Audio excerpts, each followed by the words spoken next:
faire une campagne présidentielle, c'est un moment un peu spécial, puisque en raison de la loi, ils sont obligés de nous inviter. Dans l'entourage de Macron, effectivement, s'est exprimée la crainte de débattre en général, mais aussi de débattre en particulier avec le candidat Poutou. Le grand débat qui a eu lieu en avril 2017 ne s'est jamais reproduit.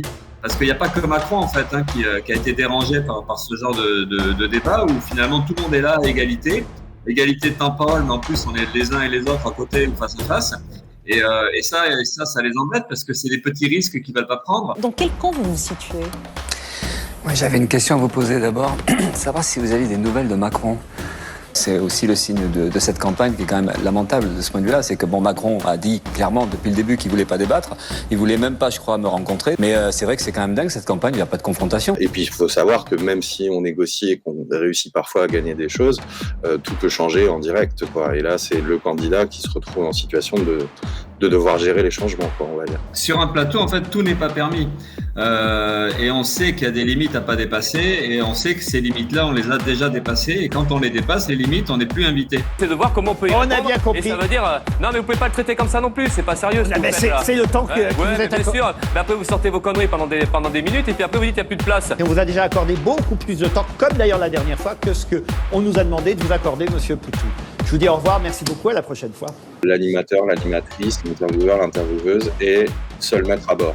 On est chez l'adversaire et donc on est le petit ennemi de classe d'une certaine manière ou adversaire de classe. Et on se déplace chez eux et on essaie de défendre nos idées chez eux et c'est toute la complication de l'affaire. La question que nous on se posera toujours, c'est est-ce qu'on va être dans les conditions de pouvoir émettre un message à peu près compréhensible, sans être piégé. I love au poste, amis du café, amis de la police, bonjour. Eh ouais, les invités sont là. Vous savez, le NPA, on peut dire ce qu'on veut. Hein. On peut dire ils sont bizarres, ils sont pas organisés, pas du tout. Ce sont des invités. Attends, il y a déjà Poutou qui fait un placement de produit en régie, vous allez voir. Eh ben, je peux vous dire, c'est les invités les plus disciplinés. Je pense qu'en effet, la révolution va pouvoir arriver. Mais tiens, v'là-t-il pas que Ostpolitik nous envoie 1000 personnes d'un coup. C'est le plus gros meeting du NPA de l'année. Et voilà. Bonjour. Alors, nous avons à gauche, si je puis dire, Julia Salingue, directeur de communication de Monsieur Poutou Philippe, qui est lui à l'extrême droite de l'écran, je le précise, et au centre, Béatrice Valillo, qui était dans l'équipe de campagne, mais pas au service d'ordre du NPA. C'est bien ça ? C'est ça, ouais. Bonjour tout le monde. Vous avez votre café ? Bonjour. J'ai cru voir un placement de produit de la part de Monsieur Poutou Philippe. Alors attendez, hop. D'où ça sort ça, Monsieur Poutou ? D'où ça sort ? Je me souviens plus. C'est dans une ville où le film est passé. Là, le film sur la lutte Ford. Et on m'a donné cette tasse en disant qu'il fallait le placer dans cette émission-là. Donc, il n'y a pas longtemps, mais je ne me rappelle plus du tout. Il y a un micro à l'intérieur. Voilà, bonjour. Il y a un micro et une caméra. Hein. C'est la surveillance d'au poste des agités de la politique française. Je remets Julien à l'écran puisque tous les trois vous sortez ce petit livre, un petit candidat face aux grands médias que vous avez rédigé tous les trois. Oui, c'est ça, serrez-vous. C'est pas facile, c'est pas facile. C'est un métier. Vous êtes pas forcément mieux reçu sur les chaînes d'information, hein. Si j'ai bien compris le livre que j'ai terminé cette nuit en faisant plein de petites notes. L'idée c'est de raconter à la fois des souvenirs rigolos, d'autres beaucoup moins, beaucoup de mépris social, des moments difficiles, des moments de pur plaisir. Julien, il balance un certain nombre de SMS, de textos, de négociations, ce qui ne se fait jamais. C'est un plaisir, un régal de voir comment les directeurs de programme qui vous invitent essaient de vous entourlouper. Est-ce que c'est bien résumé ? Oui, c'est bien résumé. Disons que c'est ce qu'on a voulu faire. Bonjour à tout le monde. Ce qu'on a voulu faire, c'est raconter de l'intérieur, on va dire, ce que ça veut dire une campagne électorale pour un petit candidat, avec des guillemets. Raconter l'intérieur, le rapport avec les médias, mais pas en faire juste un concours d'anecdotes, on va dire. Non, bien sûr. d'en tirer quelques conclusions et quelques éléments d'analyse sur le fonctionnement des grands médias et sur les rapports entretenus entre la gauche radicale et les grands médias et réciproquement. Voilà, donc si ça fonctionne, tant mieux. Ça fonctionne très bien. C'est quand même la base, c'est de raconter par le menu, par le détail, ce qui en règle générale ne se raconte jamais, sauf peut-être entre camarades. Oui.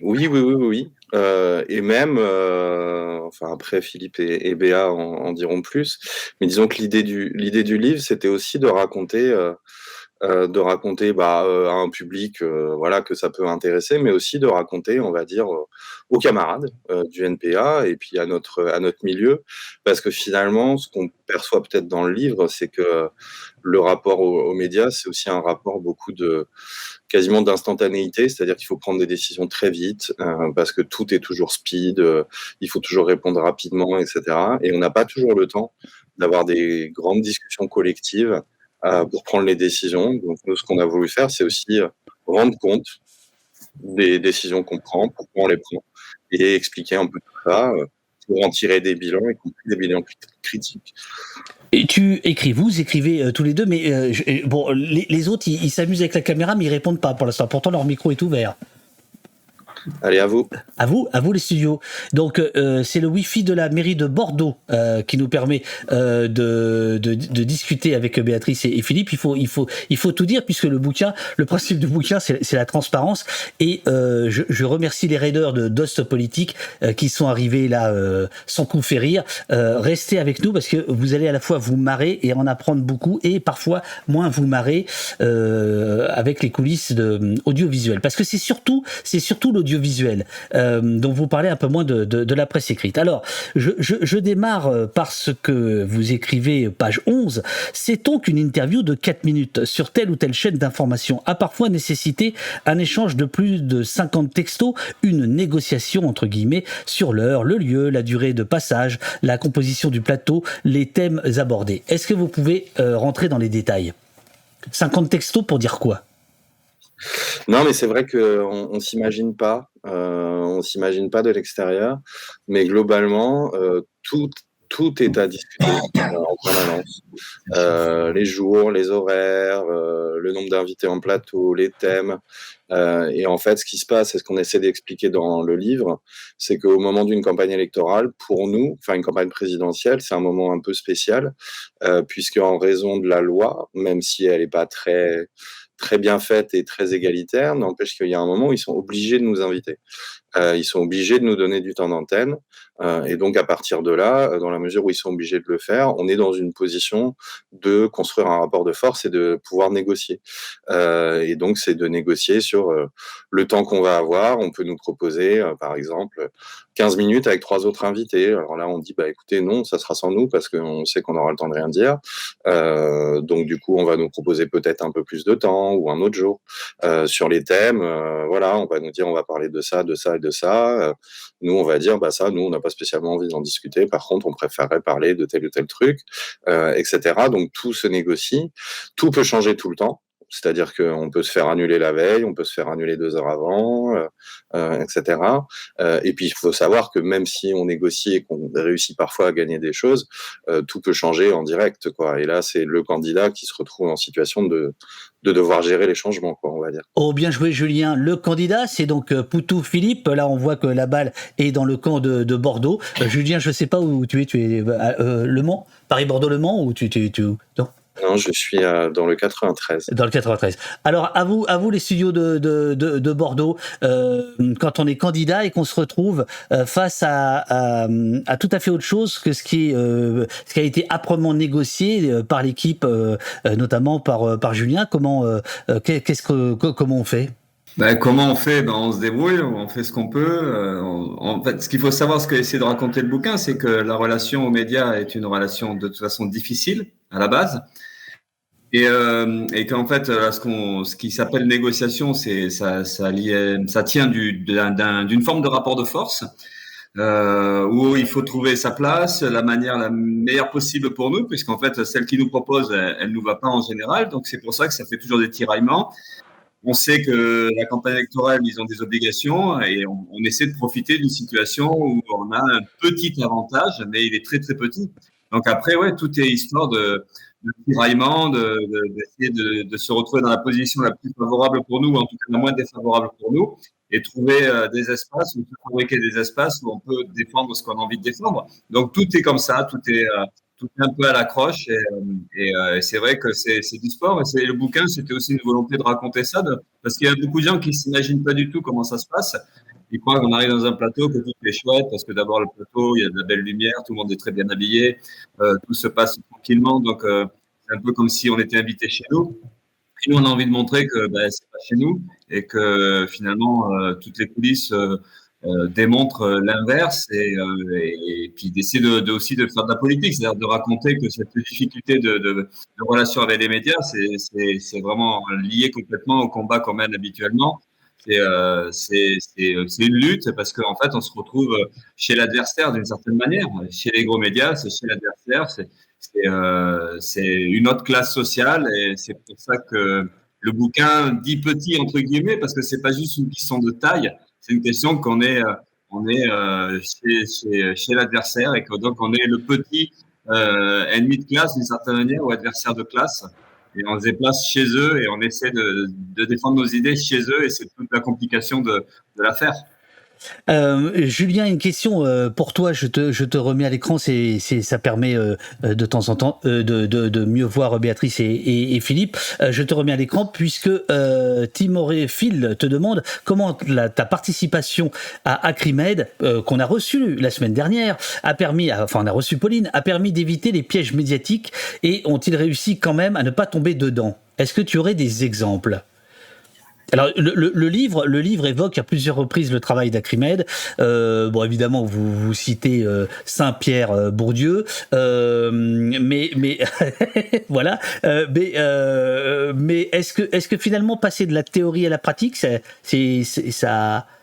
a son efficacité ou pas? Est-ce que tu as été surpris quand même? Bah, disons que oui, ça aide. Enfin, disons que oui, moi j'ai été pendant pas mal d'années à la rédaction d'Acrimed, et c'est vrai que ça permet d'avoir un cadre d'appréhension globale, un cadre analytique, un cadre de compréhension de finalement comment fonctionnent les grands médias, et en l'occurrence en ce qui nous concerne, un peu les dispositifs médiatiques, quoi, comme on les appelle, et dans quelle mesure ces dispositifs peuvent être des choses qui sont tellement contraignantes qu'on sait qu'on ne va rien pouvoir faire. Donc c'est vrai que ce travail, cette connaissance entre guillemets en amont, ou de la façon dont un certain nombre de dispositifs médiatiques opèrent, ça aide. Ça aide. On le dit dans le livre, c'est-à-dire qu'il y a un certain nombre de critères que nous on essaye de s'appliquer sur accepter. Alors il faut que tu dises lesquels. Il faut que tu dises quels sont vos critères. Bah, il y a des critères, on va dire, assez fixes, et puis il y a des critères un peu plus souples, quoi. Les critères assez fixes, c'est de dire, par exemple, nous on fait pas les médias d'extrême droite, quoi. Donc on va... Bon, déjà ça nettoie beaucoup quand même. Voilà, on va pas sur CNews. Pendant la campagne, on n'est pas allé sur Europe 1 non plus. On a décidé de ne pas aller sur Sud Radio également, qui nous avait invités, c'était je crois 10 jours après avoir reçu Renaud Camus pendant une demi-heure. Donc on leur a dit, écoutez, on va vous laisser entre vous. Donc on fait pas ça. Le deuxième, là c'est au niveau des médias eux-mêmes, quoi. Après on va dire au niveau, et c'est peut-être là où la culture entre guillemets Acrimed rentre en ligne de compte, c'est on n'accepte pas un certain nombre d'émissions, de dispositifs qui sont des dispositifs dans lesquels on sait qu'on va être enfermé, et qu'on va pas pouvoir finalement émettre dans de bonnes conditions le message qu'on veut essayer d'émettre. Et je pense notamment à toutes ces émissions qui mélangent le divertissement, la politique, l'information, et puis des choses un peu étranges. Là, par exemple, on cite dans le livre une émission dans laquelle, en gros, on nous proposait de venir partager un repas, enfin, que Philippe vienne avec son plat préféré, et puis qu'on discute avec la journaliste. Et moi, je me souviens, voilà, d'avoir eu la journaliste en question au téléphone et lui avoir dit, écoutez, nous, on le fera pas.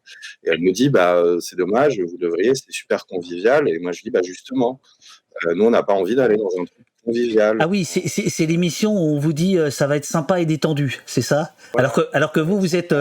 vous- Etc. Et nous, c'est pas qu'on est tendu, quoi, mais c'est de dire, en fait, il y a des dispositifs médiatiques qui, volontairement ou non, vont émousser la critique, vont neutraliser la critique, en créant un espèce d'ambiance un peu cosy, sympa et tout, où malgré toi, tu peux te faire digérer par quelque chose qui neutralise, quoi. Donc, ce type de dispositif-là, nous, on les refuse aussi. Et puis après, il y a une zone grise, je m'arrêterai là, mais où globalement, on est dans le rapport de force et la négociation. Et globalement, la question que nous, on se posera toujours, c'est est-ce qu'on va être dans les conditions de pouvoir émettre un message à peu près compréhensible, sans être piégé, voilà. Et là, patatras, on apprend, page 23, qu'il y a des précisions que vous donnez. Et la première précision, c'est la suivante. Il arrive souvent, écrivez-vous tous les trois, que les programmateurs qui nous invitent soient incapables de répondre à l'ensemble de nos questions, c'est-à-dire de vos critères, tant ils et elles travaillent dans l'urgence. Alors d'abord, je vous trouve très sympathique quand même avec la caste des... Ah, je crois que Poutou Philippe a fait un petit signe pour dire je vais prendre la parole. Non, c'est pas ça. Excuse-moi. Non, je me trouve assez sympathique avec ceux qu'on appelle les soutiers, enfin ceux qui sont les petits rouages, on va dire, du système. Mais même parfois, les gros rouages, je vous trouve un peu sympathique. Vous leur trouvez un peu des circonstances atténuantes. Mais passons, vous pourrez répondre à ma petite critique. Mais qu'est-ce que ça veut dire donc que ces programmateurs qui fabriquent l'opinion sont même pas capables de vous répondre à des questions basiques? Parce que comment on fait là quand on est devant une telle incompétence? Non, d'abord sur la critique formulée par David, comme quoi on est plutôt gentil ou pas très méchant, mais en fait le livre, enfin on n'en a pas vraiment discuté comme ça, mais on n'avait pas envie de donner l'impression qu'on réglait des comptes. On n'est pas en train de se venger d'une situation qu'on aurait subie et dont on aurait souffert. Donc c'est pour ça que ça donne pas ce côté peut-être où on est méchant, quoi. Donc on n'a pas envie d'être méchant, on a juste envie de raconter les choses, de les raconter le plus tranquillement possible et d'essayer de décrire en tout cas des mécanismes, de décrire des dispositifs dans lesquels on se retrouve et de raconter à partir de là comment on s'en débrouille. Voilà, comment on fait au mieux, en sachant bien qu'on ne maîtrise pas totalement la situation et qu'on ne pourra pas la maîtriser totalement. Mais voilà, et en le racontant, c'est aussi une manière de se mettre sous la critique. C'est-à-dire, voilà, on a fait comme ça, on a essayé de faire au mieux. Absolument. Et parce qu'il y a la volonté aussi de lancer une discussion, parce que c'est vrai qu'on discute quasiment pas de ces aspects-là, quoi, de nos relations avec les médias, de qu'est-ce qu'on y fait, pourquoi on y va et quelle efficacité ça peut avoir. Donc voilà, en fait, l'objectif il est là. Donc après, c'est vrai que on est d'abord très sympa avec toute une partie du personnel des médias, parce qu'en fait, on avait c'est tout le personnel salarié, quoi, précaire. Il n'y avait aucune raison que ça se passe mal avec eux. Et après, c'est les gros journalistes ou les éditorialistes ou tous ces gens-là, en fait, on a très peu de relations avec eux ou avec elles. Donc, du coup, on n'a pas tant de choses à raconter là-dessus. C'est plus sur le dispositif lui-même, c'est plus sur la difficulté qu'il y a à nous de pouvoir se sentir efficace là-dedans. Voilà. Donc, ça explique, ça répond en tout cas à peut-être ta déception. Tu aurais pensé qu'on aurait fait un bouquin. Non, c'est pas ça. On avait des tas de choses sur des grands journalistes, mais voilà, on n'en avait pas vraiment les moyens, et puis pas non plus spécialement la volonté. Ah non, pas du tout. Non, pas du tout. Moi, alors, je me suis mal exprimé. Pardon. Je trouve le bouquin justement très intéressant parce que il rentre dans des détails qui ne sont connus finalement que des professionnels, que ce soit les journalistes ou que ce soit les invités, si tu veux. Donc de ce point de vue-là, je trouve que la glace est brisée et ça c'est super.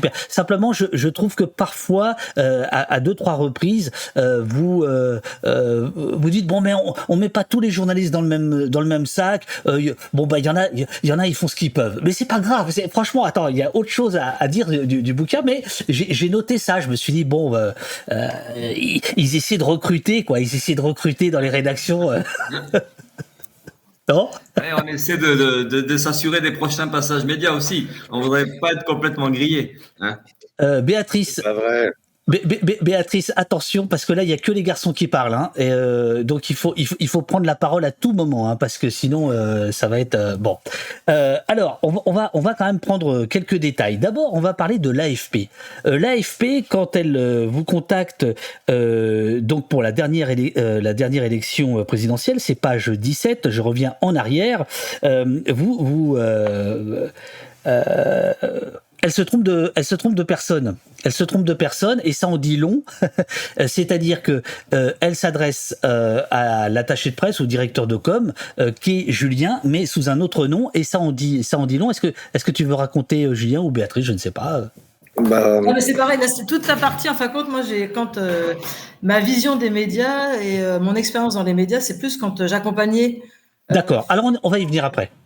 Voilà, c'est pour ça que là, pour l'instant, c'est Julien qui parle beaucoup, mais parce que c'était vraiment plus sa partie, quoi. Julien, à vous les studios.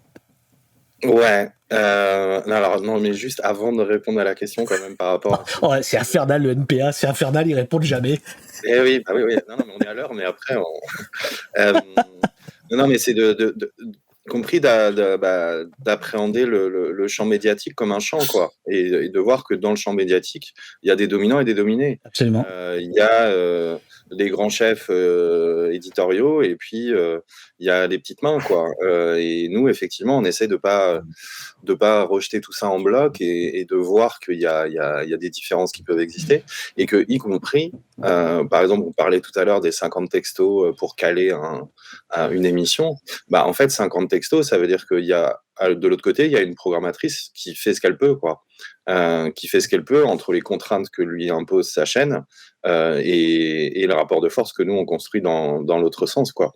Voilà. Mais à la fin du bouquin, je montre là par exemple une copie d'écran de tes messages, de tes SMS, 10h57, 11h01, 11h08, 11h18, 11h22, 11h28, 11h35, 11h44, RFI, France TV Info, LCI, TF1, Public Sénat, France TV, Graziani, FTV, je sais pas ce que c'est, enfin France Télévisions, Le Monde, RTL, etc. Enfin c'est l'enfer, quoi. Et en plus t'as Au Poste qui se glisse là-dedans. Bon, tu te demandes de ce qu'ils viennent foutre. Je comprends que tu parles de petites mains, mais bon, c'est pas grave. Je sens que ma petite pointe vous a touché. Ce que je veux dire, c'est que je suis pas sûr que toutes ces petites mains soient si inconscientes de ce à quoi elles participent. Voilà, c'est tout ce que j'ai voulu dire.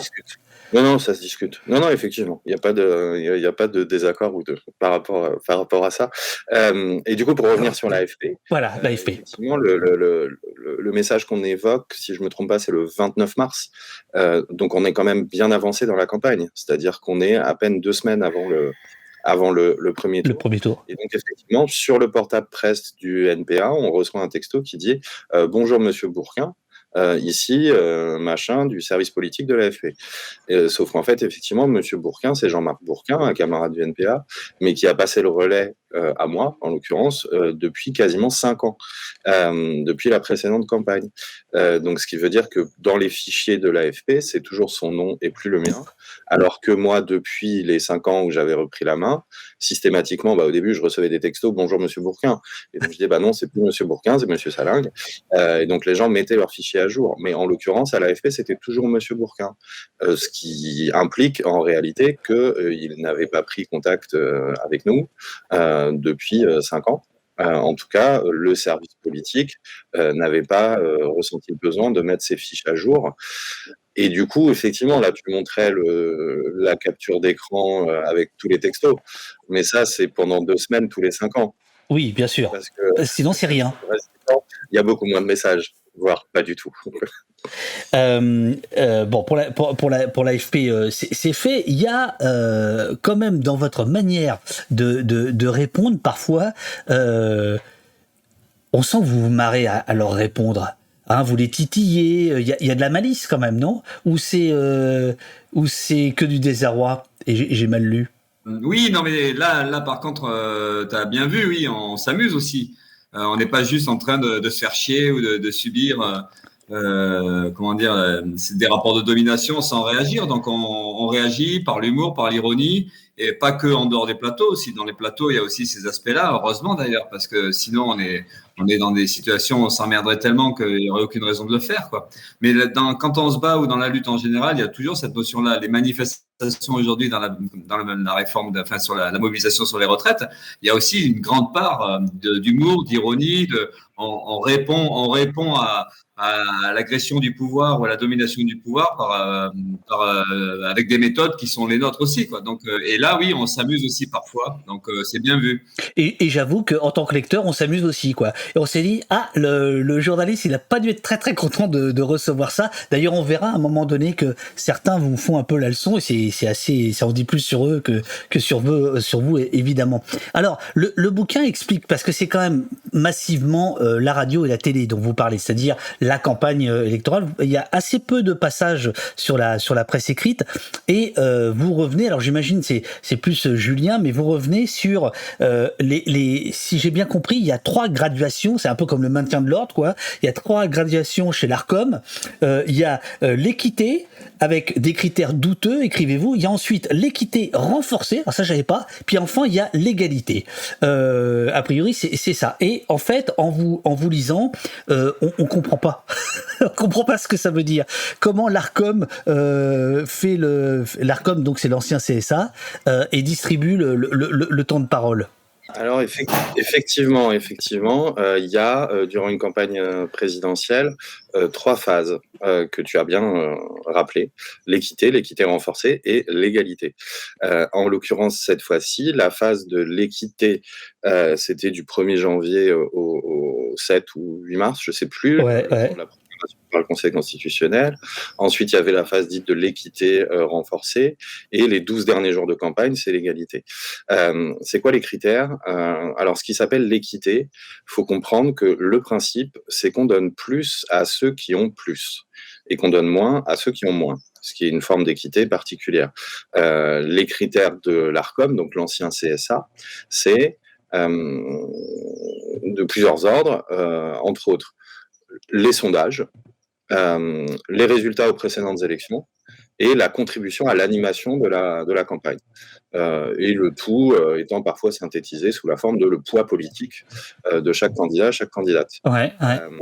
Le temps de parole est distribué en fonction de ces estimations particulières, ce qui veut dire que globalement, plus tu es haut dans les sondages, plus tu as de temps de parole. Plus tu as fait un score élevé aux précédentes élections, plus tu as de temps de parole, et plus on considère que tu animes la campagne. Donc finalement, plus tu passes dans les médias, plus tu as de temps de parole.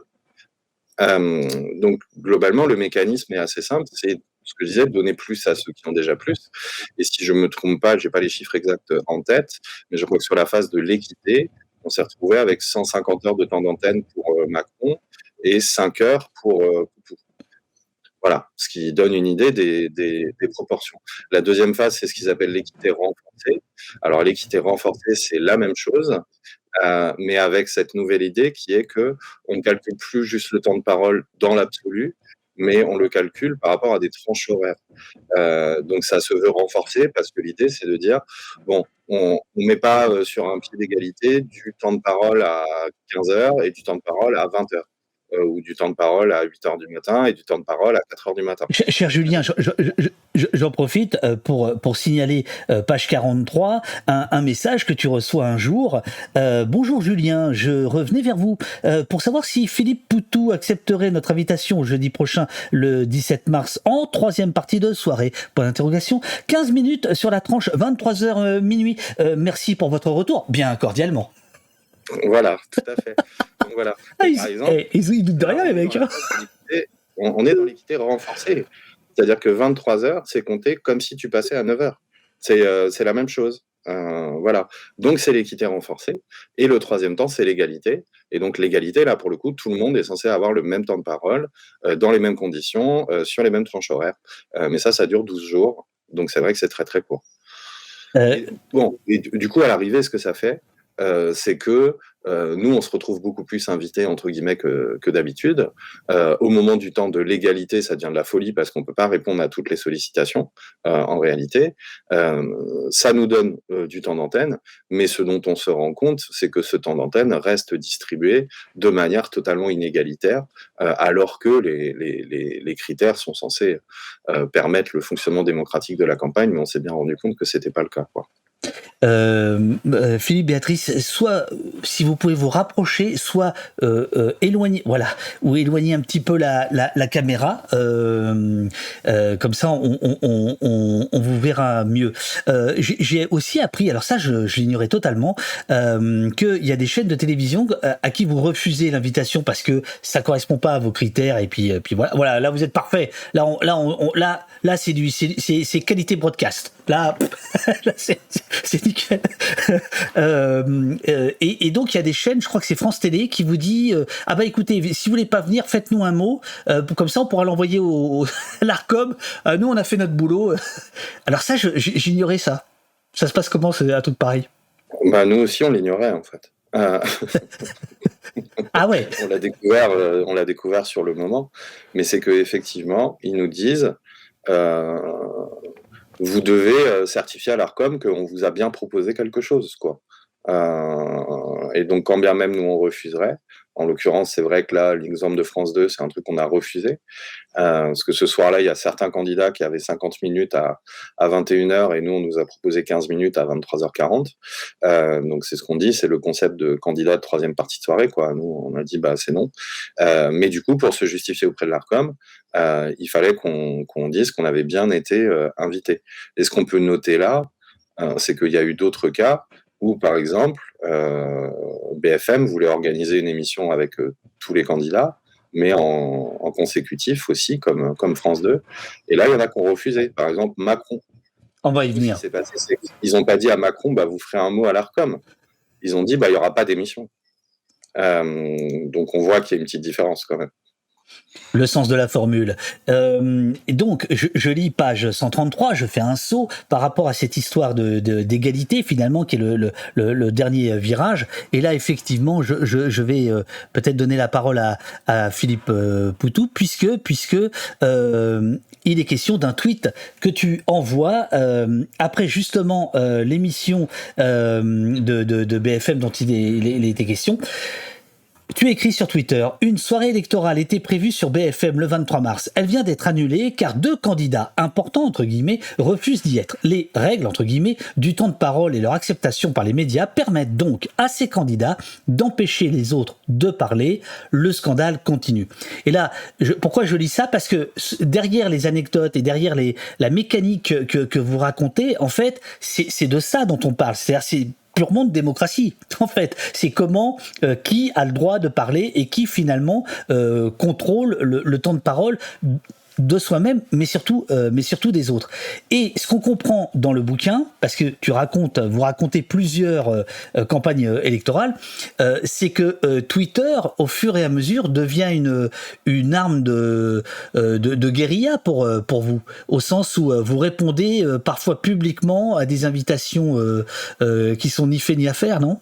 Ce sont des tweets qu'on discute collectivement, c'est-à-dire c'est signé Philippe Poutou parce que c'est le compte Twitter de Philippe Poutou, mais c'est des tweets qu'on a fait ensemble et qu'on discute ensemble. Donc ça dépersonnalise aussi, mais c'est vrai qu'en fait le compte Twitter, ça permet de rendre public et d'une certaine manière de régler des comptes publiquement et pas juste par SMS interposé. Et c'est important pour nous parce qu'en fait il y a plein de choses qui sont ignorées par les gens. Ils savent pas comment ça se passe tout ça, donc une émission annulée, comment on est traité, les conditions, voilà. Donc dès qu'on pouvait, on le faisait. Alors pas trop parce que c'était pas possible, mais c'est vrai que c'est une manière en racontant, là encore une fois, de faire discuter ou en tout cas de faire prendre conscience de la façon dont les choses se passent et ce que ça signifie politiquement.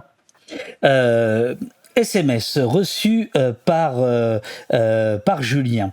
Julien, Julien, comme je vous l'ai dit au téléphone, le principe des 15 minutes, quelque part entre 23h et minuit, ne nous enchante guère. Ah non, ça c'est Julien qui écrit. Et réponse de la rédactrice de l'émission en question qui s'appelait Élysée 2022, qui était la grande émission de France 2 à l'époque.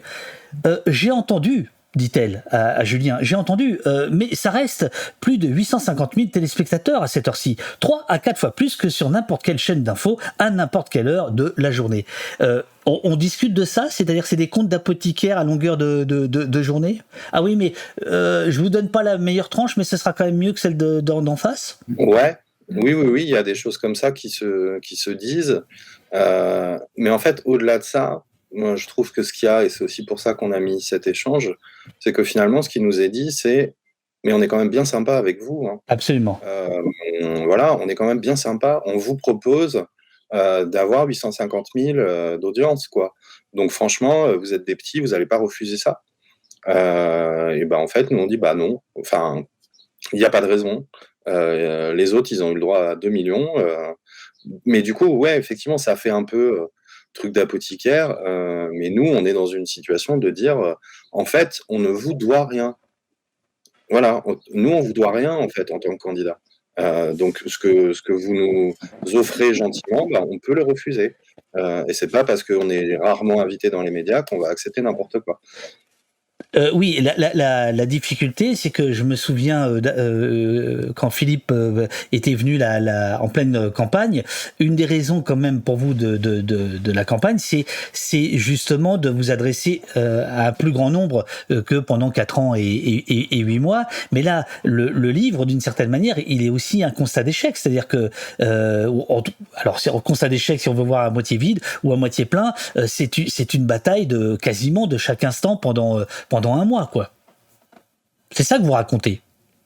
Et donc, est-ce que l'idée de la campagne comme un vecteur, c'est si vrai que ça encore, quand on voit combien c'est verrouillé? Cet aspect-là ne dérange pas du tout. D'abord, on n'en est pas la première campagne, donc on sait à peu près comment ça fonctionne. Mais ça nous plaît plutôt, cette idée qu'il faut batailler, quoi.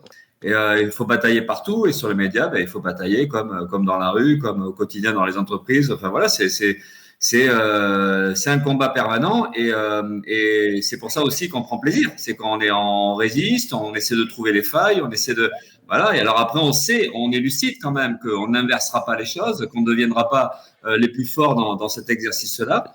Mais même en étant dans un rapport de force défavorable, c'est toujours intéressant de chercher les moyens qu'on aurait de résister, de limiter la casse et d'exister le plus possible. Alors, quand on dit exister, c'est pas nous personnellement, c'est comment on peut faire exister des idées. Et donc, on est vraiment là-dedans. Et c'est vrai qu'on est dans un jeu, de toute façon, on n'est pas invité en réalité. Dans le jeu de la présidentielle, c'est toujours, on force les choses. Les 500 parrainages, c'est toujours quasiment un exploit pour nous. Une fois qu'on est là, on sait qu'on les fait chier, on sait qu'on les oblige à nous inviter, on sait qu'on est dans un jeu auquel c'était pas prévu qu'on y soit. Et voilà, comment on se démerde de ça, encore une fois. Donc, c'est fait de bataille, de résistance, de petits coups tordus. Et puis, nous, on essaie de répondre avec les moyens qu'on a. Donc, ça nous dérange pas, quoi. On n'est pas en train de découvrir un truc. Et c'est pour ça que c'est aussi intéressant à raconter. Et pas en tant que victime. Parce qu'on n'a pas envie d'apparaître comme ceux qui sont en train de se plaindre. Ah non, pas du tout. Non, mais c'est l'impression que vous avez. Vous croyez que je vous présente comme ça, M. Poutou ? C'est justement ça qu'on rappelle par rapport à tout ça, c'est de vous dire, voilà, il y a une maltraitance, mais une maltraitance qui est archi logique, qui est archi politique, qui est normale, mais nous, on sait que ça va se passer comme ça. Et après, c'est comment, au fil du temps, on apprend à mieux peut-être gérer ces situations-là, parce que ça ne veut pas dire qu'on les gère bien, ça ne veut pas dire qu'on ne pourrait pas mieux les gérer. Mais en tout cas, on est dans ce rapport-là et on essaie d'expliquer, on essaie en même temps qu'on explique d'avoir des retours. Plus on discutera collectivement de cette situation-là, plus ça aidera certainement le milieu militant très largement à la fois à critiquer les gros médias et en même temps, nous, comment on se positionne sur cette critique-là et quelles sont aussi les perspectives de cette critique-là. Parce qu'il ne s'agit pas juste de critiquer ce qui existe. Est-ce qu'on a une autre issue ? Est-ce qu'il y a... Voilà, bon, en fait, c'est un peu l'intérêt de tout ça. D'ailleurs, à ce propos, vous citez Raquel Garrido pour vous opposer à son point de vue. Je cite de mémoire, elle dit il faut accepter toutes les invitations, il faut jouer le jeu, il faut accepter d'être annulé à la dernière minute. C'est pas grave, l'essentiel c'est d'occuper le terrain. Vous, votre point de vue, c'est pas du tout celui-là. Donc là, effectivement, il y a un côté intéressant, c'est qu'on voit que sur la gauche, il y a des différences de point de vue sur le rapport aux médias dominants. C'est vrai qu'on cite le livre de Raquel Garrido, mais c'est dans la conclusion du livre. C'est-à-dire que nous, l'objet du livre n'est pas non plus de donner des leçons et de dire voilà ce qu'il faut faire, voilà ce qu'il faut pas faire, mais c'est plutôt dans la conclusion du livre de dire bon bah voilà ce que nous on a fait. Il y en a d'autres qui pensent autre chose. Absolument. Oui. Et en réalité, c'est une discussion qui doit se mener dans la gauche radicale. Nous, on le pense sincèrement. Et moi, je dois dire à titre personnel, mais je pense que les deux camarades seront d'accord. Mais quand je vois qu'il y a encore des gens qui se revendiquent de la gauche sociale et politique et qui vont sur CNews, je trouve ça, ça me sort par les yeux, quoi. C'est-à-dire, pourquoi aller légitimer en faisant des plateaux une chaîne qui est une chaîne d'extrême droite? Voilà. Il me semble que le fond du livre, c'est page 142. Nous pensons que la question des médias est une question fondamentalement politique et qu'elle nécessite dès lors, quelles que soient nos divergences, des formes d'action et prise de position communes entre les organisations politiques de gauche au sens large. Donc en effet, quand vous citez Garrido, c'est pas pour la démonter, c'est pour dire voilà, c'est son point de vue, nous on en a un autre. Voilà. C'est pour apporter de l'eau au moulin de la réflexion. Alors, il y a un problème, c'est que... Ah, oui, s'il te plaît, Béatrice, oui, parce qu'il y a des gens qui demandent, mais c'est qui la dame qui parle pas donc, est-ce que tu es la commissaire politique du NPA? Qu'est-ce qui se passe? Monsieur Poutou n'a pas la parole libre, qu'est-ce qui se passe? Là, je prends des notes. Non, juste pour dire sur... ce qu'on choisit d'y aller ou de ne pas y aller, là, en ce moment, ce qui se passe, c'est pour ça qu'on participe aux campagnes présidentielles, c'est comme il y a une obligation à nous inviter. Le problème, c'est qu'en ce moment, par exemple, c'est pas nous qui avons la main sur les médias. Bien sûr. On peut bien se dire, ok, on décide de pas aller là et là, mais là, pour l'instant, le problème de la gauche et de l'extrême gauche notamment, c'est que comme on n'a pas du tout la main sur les médias, c'est dans quelle mesure on peut contrebalancer. Et c'est pour ça que là, quand tu parlais des Twitter, etc., c'est le seul moment où on peut un peu contrebalancer. Donc après, sur la réflexion à avoir plus globalement sur les médias, ça serait aussi à qui appartiennent les médias et comment est-ce qu'on peut faire une espèce de socialisation pour qu'on puisse y avoir de l'espace pour chacun, quoi. Absolument. Alors, il y a un souci, et après on va... parce que le livre est, si j'ai bien lu, il est un peu en deux temps. Il y a toute la bataille pour se faire inviter ou pour refuser des invitations que vous acceptez pas, etc. Et puis après, il y a le moment où vous êtes invité. Et là, Béatrice, tu vas prendre la parole puisque c'est la question justement de la réception en studio, en coulisses, etc. Mais d'abord, avant ça, page 65. Alors là, on est déçus. Vous dites, même chez certains et certaines qui affirment vouloir faire du journalisme autrement, bien des travers des médias dominants peuvent demeurer présents. Alors j'ai eu très peur qu'il soit question d'Au Poste. Non.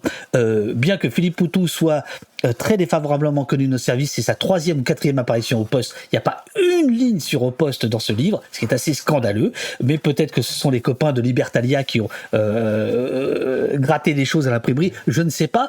Je vous le dis, moi je flippe un peu dans cette émission parce que quand je vois tout ce qui balance des SMS, des échanges avec les journalistes pour préparer les émissions, je me demande à quelle sauce on risque d'être mangé. Bref, le débat du siècle, on vous invite pas, et puis après on vous invite, puis après on vous désinvite. C'était quoi ce bordel? Qui veut en parler? Oui, alors d'abord sur Au Poste, je voudrais dire que c'est pas vrai. Non mais c'est vrai qu'on parle pas de Au Poste, on parle pas d'autres médias comme ça, mais regarde, t'as vu le titre, il y avait écrit un petit face au grand, hein. Ah, c'est vrai.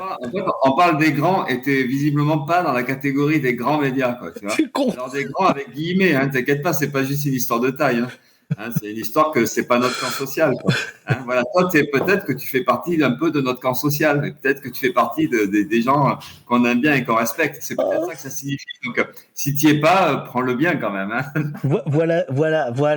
Je me suis eu moi-même. Très bien. Bien joué. Ah, voilà la rhétorique là. C'était quoi exactement ?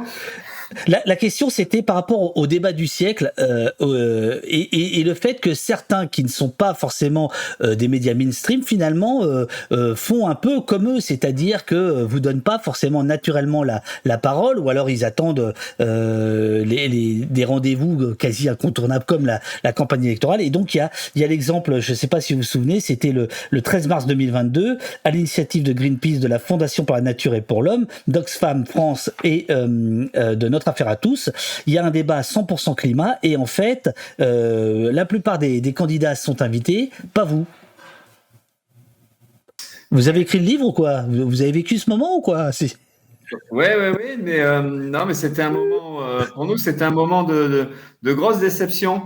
Là, par contre, autant on trouve normal quand ça vient des chaînes de Bolloré, de Bouygues ou de Drahi, autant là, on se disait, c'est plutôt militant, c'est une démarche en plus que nous on a prouvé complètement, c'est-à-dire effectivement discuter de la question de l'environnement et de la mettre au devant du débat.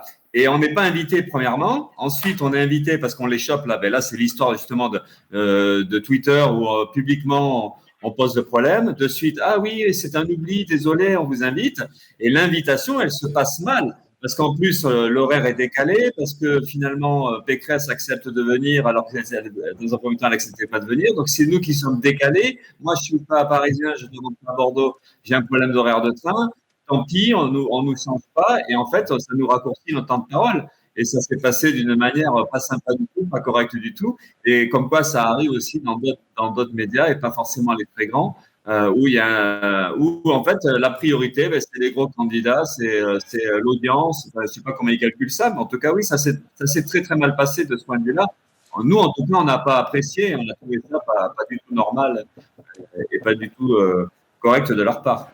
C'est comme avec les gros, c'est-à-dire qu'après, ils avaient du retard, donc ils nous ont proposé alors ils étaient sympas, parce qu'ils ont proposé l'hôtel, de reporter le train au lendemain, etc. C'est-à-dire qu'on est déplaçable, que ce soit avec les gros ou avec les plus petits. Voilà, nous, on est ajustable en fin de compte, on n'a pas de contraintes, c'est pas comme si on était dans une campagne, nous.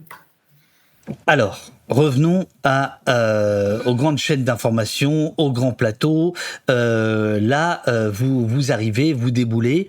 Et qu'est-ce que le livre révèle ? Bon, je l'ai lu, mais pour ceux qui nous écoutent, faites gaffe, là, c'est un gros meeting. Il y a plus de 1000 personnes dans la salle.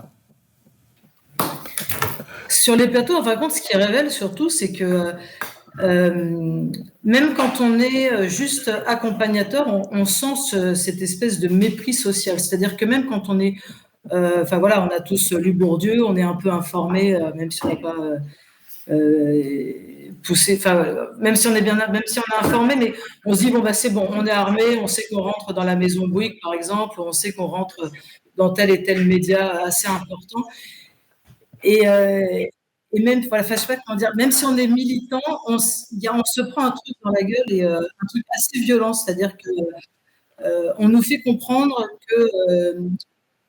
on nous a invités à une soirée qui n'est pas bienvenue, il n'y a pas de place à table, il va falloir se faire un peu d'espace. C'est vraiment ce ressenti qu'il y a, et c'est pas juste, c'est même dans les films, c'est-à-dire que bon, le vigile est sympa, la maquilleuse est sympa, mais après, on nous fait comprendre que installez-vous où vous voulez, mais dites-vous bien que vous ne serez pas les bienvenus, et que dès que vous pouvez partir, ça sera bien de dégager assez rapidement cet espace-là.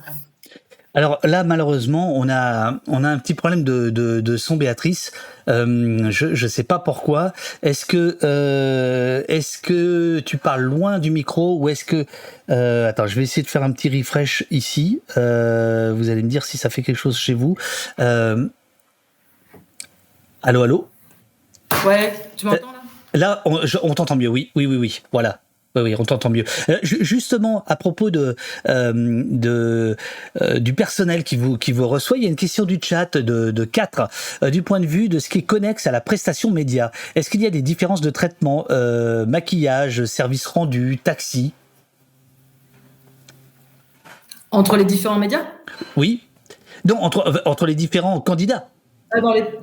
Est-ce que, par exemple, vous avez l'impression d'être maquillé plus vite, d'avoir un moins bon éclairage, un moins bon son, comme maintenant, que d'autres candidats, ou là-dessus, non, vous considérez qu'il y a une équité, pour reprendre les termes de l'Arcom?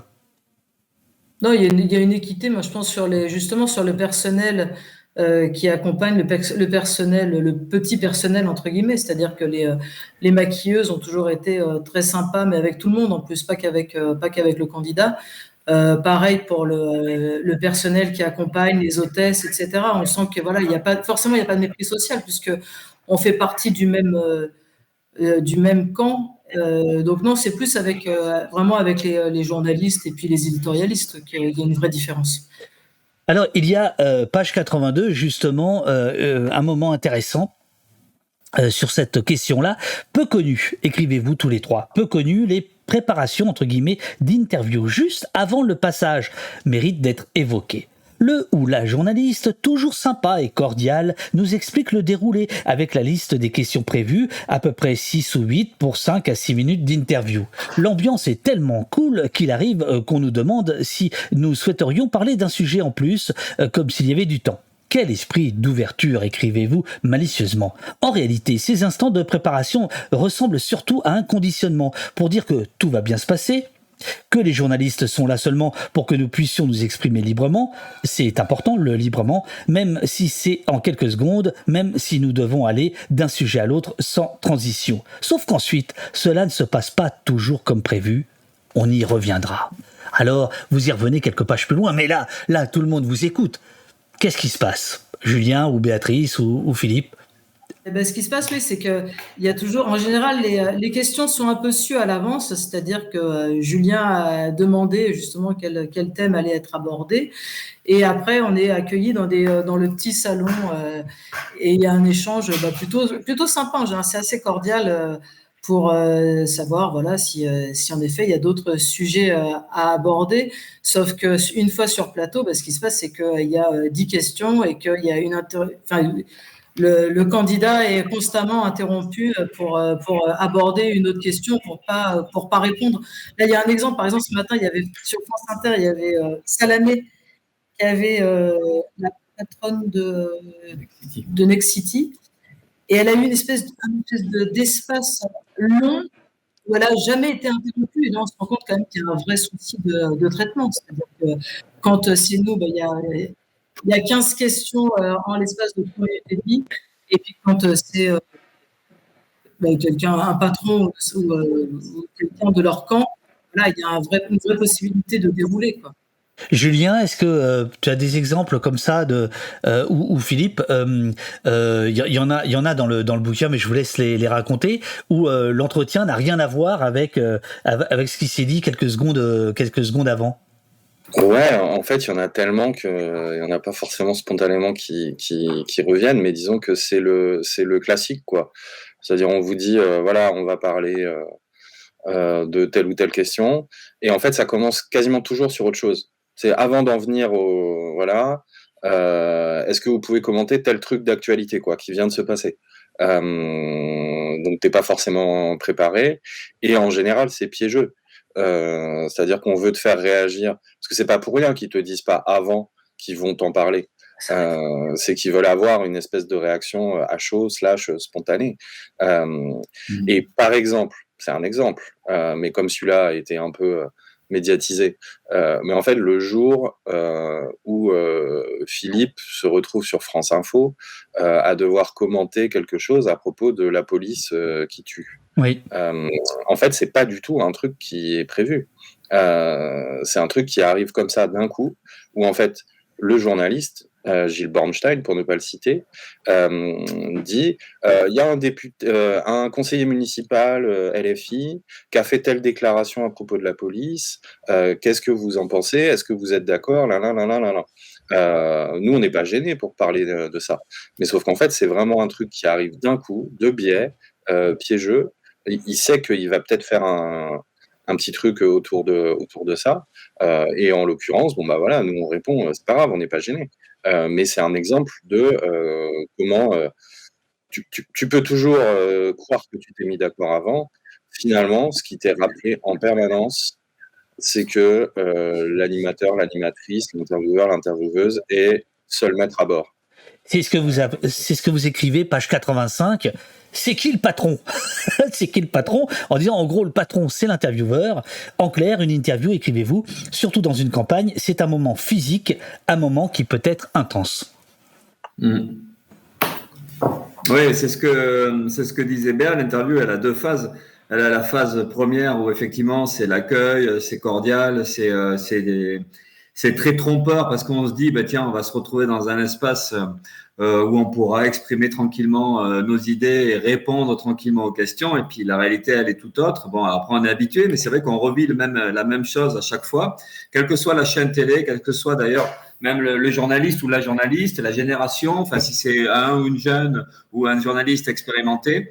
Et puis même on se retrouve à avoir les mêmes choses dans les petits médias, enfin les radios locales. Quand je dis petits, c'est les radios locales, tout ça. En fait, c'est exactement la même chose. C'est une reproduction d'un comportement. Ça doit s'étudier, ça doit se préparer. C'est on accueille et derrière après il y a une interview qui est évidemment beaucoup plus difficile où on n'a pas l'espace qu'on pensait avoir, où ce sont des questions qui se répètent et puis le ton c'est plus du tout le même. On sent bien que le ton c'est beaucoup plus tendu, beaucoup plus agressif, et comme si le journaliste ou la journaliste avait une posture à montrer. Voilà, regardez comment moi je me comporte, regardez comment je fais le boulot, regardez comment je traite quelqu'un qui est interviewé et c'est là qu'on est dans les trucs difficiles, mais on le sait aussi. Donc après, c'est une sorte de gymnastique, mais nous, on préfère pas savoir les questions, en fait, parce que savoir les questions, ça sert strictement à rien. C'est une fausse, comment dire, c'est une fausse préparation, c'est comme si, enfin, nous, on préfère, enfin, moi, je préfère en tout cas ne pas savoir ce qui va se passer, parce qu'en fait, on se retrouve dans des situations beaucoup plus, je sais pas comment dire. En tout cas, c'est plus pratique pour nous de rien savoir du tout. Et puis, on fait l'interview. De toute façon, c'est de la gymnastique, une interview, hein, c'est physique. On se démerde comme on peut. On répond et on attaque. Enfin, voilà. Julien, tu veux dire quelque chose ou sinon je passe à la garde à vue sur LCI. Julien, est-ce que tu veux ajouter un petit point? Un petit truc par rapport à ça, c'est qu'il y a comment dire, il y a les questions et puis il y a aussi la configuration du plateau. C'est-à-dire qu'en fait, souvent on a des surprises. T'arrives sur un plateau, on t'a annoncé quelque chose et puis finalement, bim, on t'a collé un expert économiste à la con ou un expert police-justice à la con. Et c'était pas prévu au programme. Mais du coup, bah, bim, il est là. Et puis il y a aussi ce truc absolument terrible, notamment sur les chaînes d'infos. Là, je pense à un passage récent d'Olivier Besancenot sur BFM, un jour de manif. C'est qu'il s'est retrouvé interviewé. Et en fait, pendant quasiment 20 minutes, il était interviewé, mais lui, il était dans une toute petite fenêtre à l'écran. Et la grosse fenêtre, c'était des trucs qui cramaient dans les rues. Et en fait, c'est assez fatal, quoi, comme dispositif. Parce que tu te retrouves, toi, à essayer de tenir des propos et des raisonnements sur la question de la contre-réforme des retraites, les mobilisations et tout. Et en fait, c'est toi qui es en incrustation de scènes, de trucs qui brûlent dans les rues. Et systématiquement, les journalistes te disent oui, on vous entend bien, mais regardez les images. Qu'est-ce que vous pensez de ça, quoi? D'ailleurs, alors vous citez, je crois que c'est un chercheur. Je suis désolé pour le coup, j'ai pas noté la page de quelqu'un qui dit en fait, oui, on peut de temps en temps pirater. Je cite de mémoire. Hein, on peut de temps en temps pirater un dispositif télévisuel, mais en réalité, y aller régulièrement, c'est se faire avaler. Enfin, je traduis un peu grossièrement les choses. Vous êtes sur cette ligne-là, en fait. Ouais. Tu peux pirater, tu peux réussir à faire passer quelque chose, tu peux réussir à les prendre par surprise, mais en fait, au bout d'un moment, même eux te connaissent un peu. et vont adapter en partie leur dispositif par rapport à toi. Donc ça veut pas dire que tu es, en permanence totalement enfermé et que tu peux rien faire.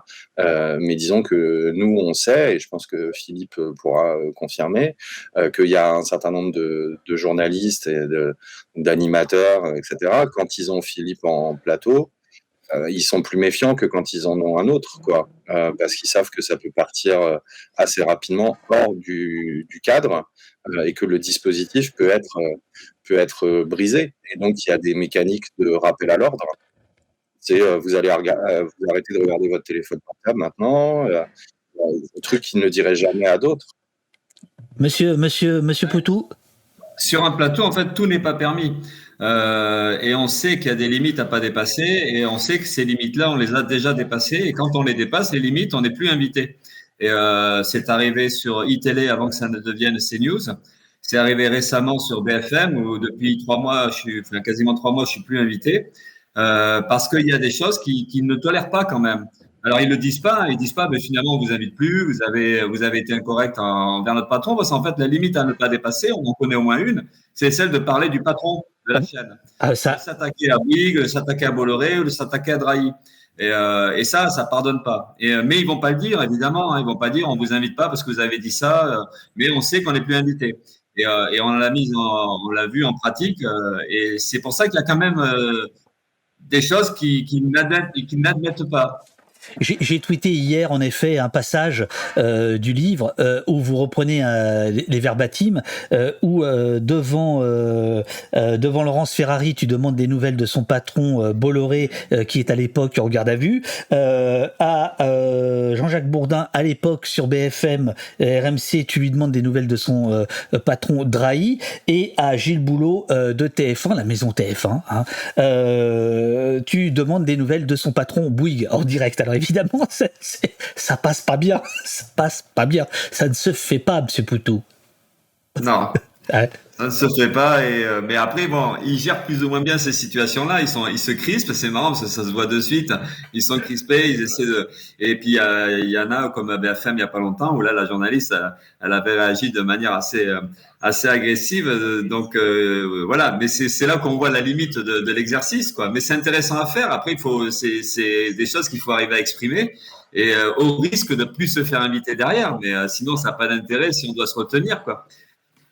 C'était Xavier Bertrand qui avait dit lors de la première campagne sur un plateau que Philippe Poutou, quand il ouvrait la bouche, c'était pour sortir la boîte à gifles. Et c'est la raison pour laquelle on y viendra tout à l'heure. Macron avait refusé un débat parce que il craignait le Bordelais candidat. C'est bien ça, en fait. En fait, c'est son entourage, ça a été révélé, je crois que c'était Libération qui avait fait un petit article pour dire que dans l'entourage de Macron, effectivement, s'était exprimé la crainte de débattre de débattre en général, mais aussi de débattre en particulier avec le candidat Poutou. Donc ça avait été dit, alors on ne sait pas trop la réalité de la chose. Alors il y en a qui disent mais Macron il avait peur de toi et tout ça. C'est pas de la peur, mais je pense que ça montre aussi que ces gens-là ne prennent pas de risques ou ne veulent pas prendre de risques. Et c'est aussi l'explication du pourquoi le grand débat qui a eu lieu en avril 2017 ne s'est jamais reproduit. Parce qu'il n'y a pas que Macron, en fait, qui a été dérangé par ce genre de débat où finalement tout le monde est là à égalité de temps de parole, mais en plus on est les uns et les autres à côté ou face à face. Et ça les embête parce que c'est des petits risques qu'ils ne veulent pas prendre. C'est une réflexion, quelque chose qui se dit, et ça montre justement toute la limite des exercices démocratiques. Et là, Macron, oui, ça a été dit qu'en tout cas, il préférait éviter ce genre de situation. Je vais montrer un exemple. C'est toi-même qui t'indigne contre l'absence de Macron dans Élysée 2022. Je vais montrer un exemple, mais d'abord le chat, c'est Lise Oulart qui dit priorité au direct. Est-ce que vous condamnez les violences, monsieur Poutou? Non, je déconne. Alors je mets. On condamne les violences policières. Bonne réponse. Voilà le genre de réponse qu'il ne faut pas faire, monsieur Poutou. Voyons. Je mets l'exemple. Moi, j'avais une question à vous poser d'abord. Savoir si vous avez des nouvelles de Macron. Parce que on pensait qu'il serait là, on savait qu'il voulait pas débattre, mais on est un peu surpris. Est-ce qu'il est candidat vraiment? Est-ce qu'il mène une campagne? Et je sais pas, qu'est-ce que vous en pensez de ça? Est-ce que vous pensez que les candidats... Voilà. Alors, c'était juste ce petit passage que je voulais montrer. Vous en parlez assez longuement dans le bouquin. En fait, tu as 10 minutes de temps de parole et tu vas faire 2-3 minutes là-dessus et ça agace considérablement Léa Salamé. Oui. T'as une question? C'est une question façon NPA, c'est-à-dire c'est débat ouvert. Hein, on a toute la nuit pour débattre sur le point d'ordre. Ouais, mais ça c'est l'exemple d'une interview. Attends, tu préférerais une interview façon LCI, hein, ce que t'appelles garde à vue LCI? Ben, moi je peux, hein, Monsieur Poutou. Mais non, là on ouvre. Alors, non mais est-ce que tu peux raconter ça ou Julien peut-être peut-il venir à ton secours? Pourquoi cet instant-là est un instant que vous détaillez dans le bouquin? Attends, Julien qui se frotte les yeux, il est fatigué par mes questions. Pourquoi par exemple ce moment-là vous le racontez par le menu? Qu'est-ce qu'il dit du combat à mener face aux médias dominants, pour faire plus sérieux? Là, c'est l'exemple de moment d'interview où on se sort de leur dispositif, enfin, on se sort de leurs questions, on parle de choses qu'ils n'avaient pas prévu de parler, qu'ils n'ont pas envie de parler, quoi. Donc, c'est intéressant aussi d'ailleurs, c'est ce qu'elle essaie de dire. Elle dit oui, mais vous perdez du temps, vous parlez pas de votre programme, vous parlez pas de vos idées. Et nous, on a envie aussi qu'à un moment donné, il y a des choses comme ça qui apparaissent. Et donc, c'est de discuter un peu des choses qui ne sont jamais discutées. Donc, effectivement, l'absence de Macron, là, c'est une illustration. Et il y a un malaise, quoi. Il y a un malaise parce que de leur côté, et ils essaient que ce malaise-là, il revienne de notre côté à nous. C'est d'essayer de montrer que c'est nous qui sommes hors sujet, ou mauvais joueurs. C'est nous qui perdons du temps. Donc ça, c'est intéressant. Ouais, c'est des petits moments où nous on se fait plaisir aussi, hein. C'est là, c'est un peu leur dire, d'essayer de faire sortir des choses, quoi, qui ne veulent pas faire sortir, quoi. Julien, par exemple, une émission comme celle-là, dont vous parlez pas mal dans le livre, donc un petit candidat face aux grands médias, c'est une émission qui est importante, évidemment, donc qui se prépare beaucoup. Quand il y a cette scène-là, d'abord, est-ce qu'elle est préparée? Est-ce que vous l'avez préparée entre vous? Est-ce qu'il y a des petites notes? Ou est-ce que c'est de l'impro totale? Bah, disons que ce qu'on se dit, c'est qu'il faut poser le truc, quoi, d'une façon ou d'une autre. Il faut poser ce problème-là. Après, il n'y a pas de truc rédigé, il n'y a pas de petites notes, parce qu'en fait, c'est à Philippe, entre guillemets, de se démerder sur le plateau, parce qu'on ne sait jamais exactement comment les choses vont se passer. Et c'est pour ça que là, il a raison, en fait, il le fait dès le début. Donc comme ça, au moins, c'est fait, quoi. Mais moi, ce qui est... c'est intéressant à plus d'un titre, en fait, ce truc-là. Parce qu'en fait, quand on dit bon alors il est où Macron et tout, ça vous pose pas de problème qu'il vienne pas. En fait, on n'est pas juste en train de troller Salamé. On est aussi en train de poser un problème politique important. C'est l'absence de démocratie dans la campagne et le fait que le président sortant ne veuille pas rendre de compte. Et en fait, c'est un problème politique. Et eux font tout pour essayer de botter en touche et de dire non mais on va parler de votre programme. Bah en fait nous dans notre programme il y a la démocratie, quoi. Et donc là ce qu'on pose c'est une question démocratique. Et là où ils sont particulièrement gênés en réalité France 2 au moment de cette émission-là, et nous on l'a mis dans le livre, c'est-à-dire que nous on a les preuves entre guillemets écrites qu'ils ont configuré leur émission en fonction de ce que Macron leur avait dit, qu'il ne voulait pas et qu'il voulait.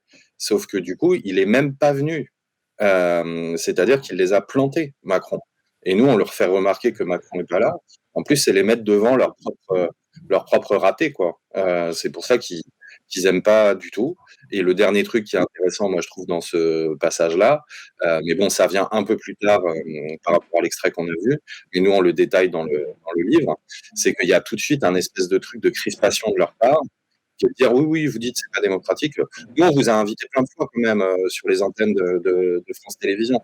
C'est-à-dire qu'il y a ce truc de dire nous, on fait bien notre taf, quoi. Mais en fait, c'est pas le problème qu'on vous pose. Est-ce que après ce passage, Béatrice ou Philippe, vous pouvez nous raconter, est-ce que en coulisses, au moment du démaquillage de la petite lingette qu'on donne à l'invité, est-ce qu'il y a des remarques insidieuses ou non sur ton passage, sur le fait que t'aies pas joué le jeu, ou ils s'en foutent, ça passe? Sur ce débat particulièrement? Oui, par exemple, ouais. Ouais, alors plutôt en général, parce que là c'était un débat un peu particulier, mais oui, en général, il y a toujours un petit mot alors pas forcément de la maquilleuse, mais micro, etc. Il y a toujours soit un pouce levé, soit pour dire à l'oreille presque, merci, c'était super ce que vous avez dit, voilà, mais presque en cachet. Enfin voilà, il n'y a pas c'est pas assumé complètement, mais oui, globalement, le personnel autour est plutôt ravi, quoi. Ça fait du bien de vous entendre. Donc il y a vraiment l'appartenance à c'est vraiment une appartenance à un camp, quoi. Même eux, ils se rendent compte qu'il y a deux mondes dans leur univers, quoi. Je vais mettre un autre passage, puisqu'il en est question dans le bouquin. Alors j'espère que je me trompe pas d'année. Attends, que j'aille chercher mon petit Firefox. Voilà. On écoute. Et on va accueillir maintenant à nouveau, on l'avait reçu il y a quelques semaines, le candidat du nouveau parti anticapitaliste. Déjà présent, on le rappelle, pour la présidentielle 2012, il avait rassemblé à l'époque 1,15% des voix. Il a obtenu ses 500 parrainages. Ça n'a pas forcément été simple, mais il n'a pas eu besoin de l'aide du Front National comme ça avait été annoncé un temps. Il vient donc nous présenter son projet pour la France maintenant qu'il est officiellement candidat. Voici Philippe Poutou.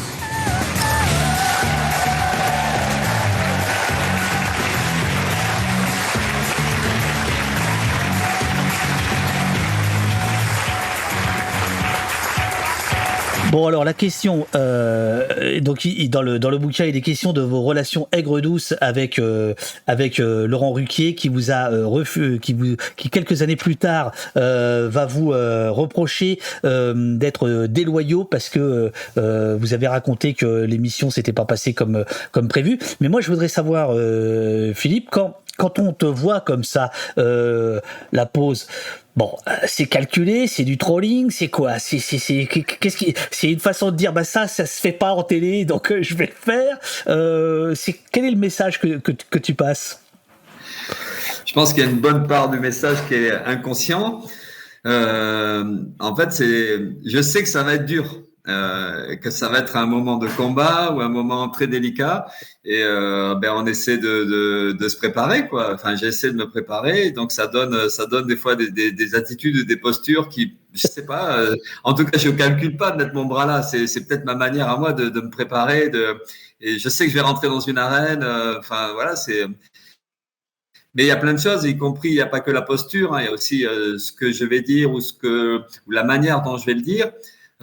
Ça sort de manière pas prévue, en fait. Voilà, ce que disait Julien ou ce que dit Béa, c'est qu'en fait, on prépare évidemment tout ça, on s'y prépare, on discute, mais comment ça sort au moment exact, là, c'est le côté imprévisible.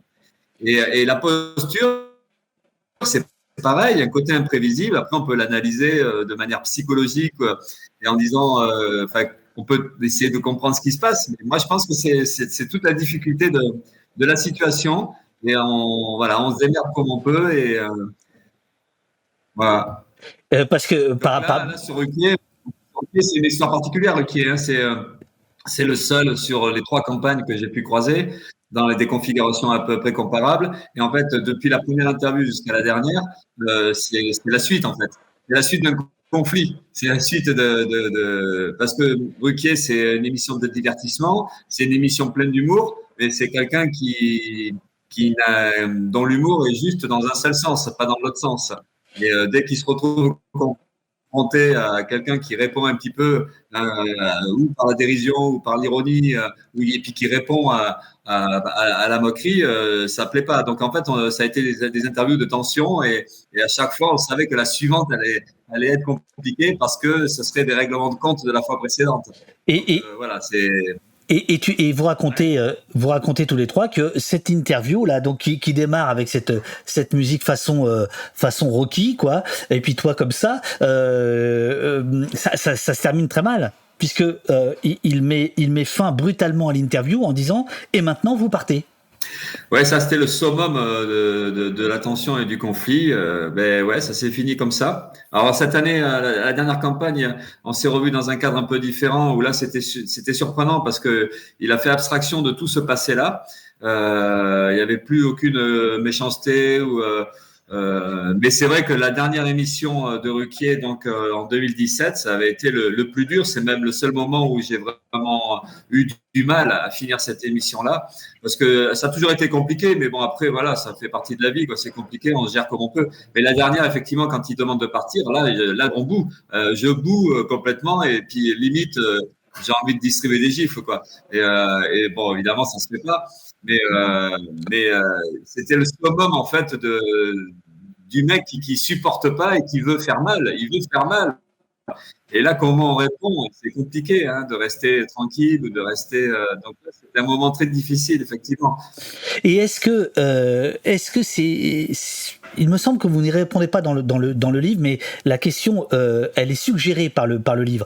Est-ce qu'il y a une différence selon que vous êtes sur un plateau d'information avec des éditorialistes et des journalistes censés être politiques, économistes, etc. Bon, voilà, avec une émission d'infotainment comme celle de Ruquier, c'est-à-dire que est-ce que c'est pas plus difficile d'être bon, par exemple, vous parlez de quotidien, et je pense à des émissions comme celle-ci, Quotidien, Ruquier, etc. Est-ce que finalement c'est pas encore plus difficile d'échapper à la mainmise médiatique quand on est un candidat comme tu l'es toi? Ou est-ce que y a pas de différence à faire entre le journal de France 2 ou Ruquier, par exemple? Si, c'est forcément plus difficile. En règle générale, on évite tout ce qui peut être divertissement ou tout ce qui peut être chose un peu confuse ou qui mélange les genres. C'est vrai que Ruquier, c'est peut-être le seul cas de figure où on a accepté. Mais c'est vrai que l'émission de Ruquier, il y a toujours eu cet espace politique. Donc ça restait quand même un espace essentiellement politique, même si évidemment Ruquier et son équipe ne se gênaient pas pour mélanger un peu, pour déconner, et c'est vrai que c'est pour nous en tout cas c'est à la fois difficile et puis c'est pas du tout ce qu'on a envie de faire, quoi. C'est pas qu'on n'est pas sympa, mais on n'a pas envie de rigoler à la télé, en fait. On n'a pas envie de déconner, on n'a pas envie de faire comme si on était du même milieu, du même monde. Et puis voilà, on n'a pas envie de s'amuser avec eux. Donc c'est un peu délicat, mais c'est vrai que c'était des espaces. Après, c'est là où ça fait partie des choix. Et peut-être que c'est des choix qu'on a fait qui n'étaient pas les bons ou pas les meilleurs. C'est d'y aller. Peut-être que, mais comme c'est toujours pareil, il y a de l'audience. Donc on avait à chaque fois décidé d'y aller. Mais c'est vrai que c'est des moments pour nous qui sont plutôt désagréables, en fait. Nous, on préfère, à la limite, on préfère une interview de France 2 ou une interview de TF1, même celle que raconte Béa dans le bouquin, là, qui sont très très dures sur la question de la violence policière. À la limite, on préfère ces interviews-là, même si elles sont carton, que des interviews où ça déconne un peu. Enfin voilà, nous, ça nous intéresse pas. Et puis on a aussi sélectionné au fil des années des tas d'émissions comme les émissions de jeu où on n'allait pas du tout, parce qu'en fait, les émissions de jeu, c'est aussi montrer que les candidats ou les gens politiques peuvent être des gens normaux et tout ça. On n'a pas envie de participer à ça. Ou les émissions où il y a des repas. Vous savez, il y a pas mal d'émissions comme ça où tiens, on mange en même temps qu'on discute. Alors ça, c'est des trucs hyper chiants. On n'a pas envie de faire et on n'y va plus. Bah non, on boit du café quand même. À part là où on boit le café, quoi. Et là, c'est juste le café, ça passe, quoi. Julien, est-ce que tu confirmes que c'est plus difficile, toi qui étais le négociateur des entretiens, des interviews, est-ce que c'est plus difficile de discuter avec l'équipe de Quotidien, celle de Ruquier, celle de quelle époque aujourd'hui? Il y a une question dans le chat de Salva qui vous demande est-ce que vous iriez à quelle époque? Est-ce que c'est plus difficile que dans des médias, on va dire plus balisés en termes de négo? Disons, moi, c'est un peu ce que dit Philippe, mais c'est-à-dire, tu fais le 20h de TF1, c'est carré. Voilà, tu sais combien de temps tu vas parler. Tu sais qu'on va te poser des questions, tu vas y répondre. Bon, il y aura peut-être une ou deux séquences un peu nazes, voilà. Tu fais telle interview d'une matinale, c'est carré, etc. Ruquier, tu sais jamais, quoi. Tu sais jamais ce qui peut se passer. Donc il y a l'aspect négociation en amont. Et là, on l'a pas dit, mais l'extrait qui était montré là, Philippe, il a l'air un peu tendu au départ. Il est tout le temps un peu tendu. Mais il faut savoir qu'en amont de cette émission, les choses avaient été très tendues. C'est-à-dire qu'en fait, ils avaient voulu nous proposer un deal, que Philippe, il arrivait en même temps que Jean Lassalle sur le plateau, qu'ils allaient se partager le moment politique, etc. Et que si on acceptait ce deal-là, on aurait peut-être un peu plus de temps de parole. Sauf qu'on a refusé. Donc du coup, il y a de la tension en amont et ça explique en partie la chute, entre guillemets, de l'interview. Parce que Philippe, il sait très bien que le temps de parole était en train d'être négocié en amont, qu'on nous proposait plus de temps. Et à un moment, Ruquier dit c'est fini. Et Philippe, il dit mais non, mais c'est pas vrai en fait. Vous savez très bien que j'ai eu encore la possibilité de parler. Ouais. Voilà. Et donc nous, on aime bien, tu vois, on était à l'heure ce matin, on était au carré, etc. On aime bien quand les trucs sont un peu carrés, quoi.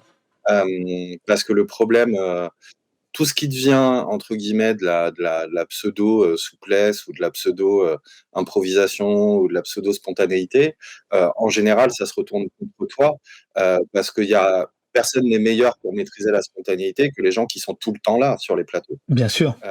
Eux, ils se connaissent entre eux, ils ont l'habitude de fonctionner ensemble, ils peuvent se regarder, rigoler, etc. Toi, tu es un intrus.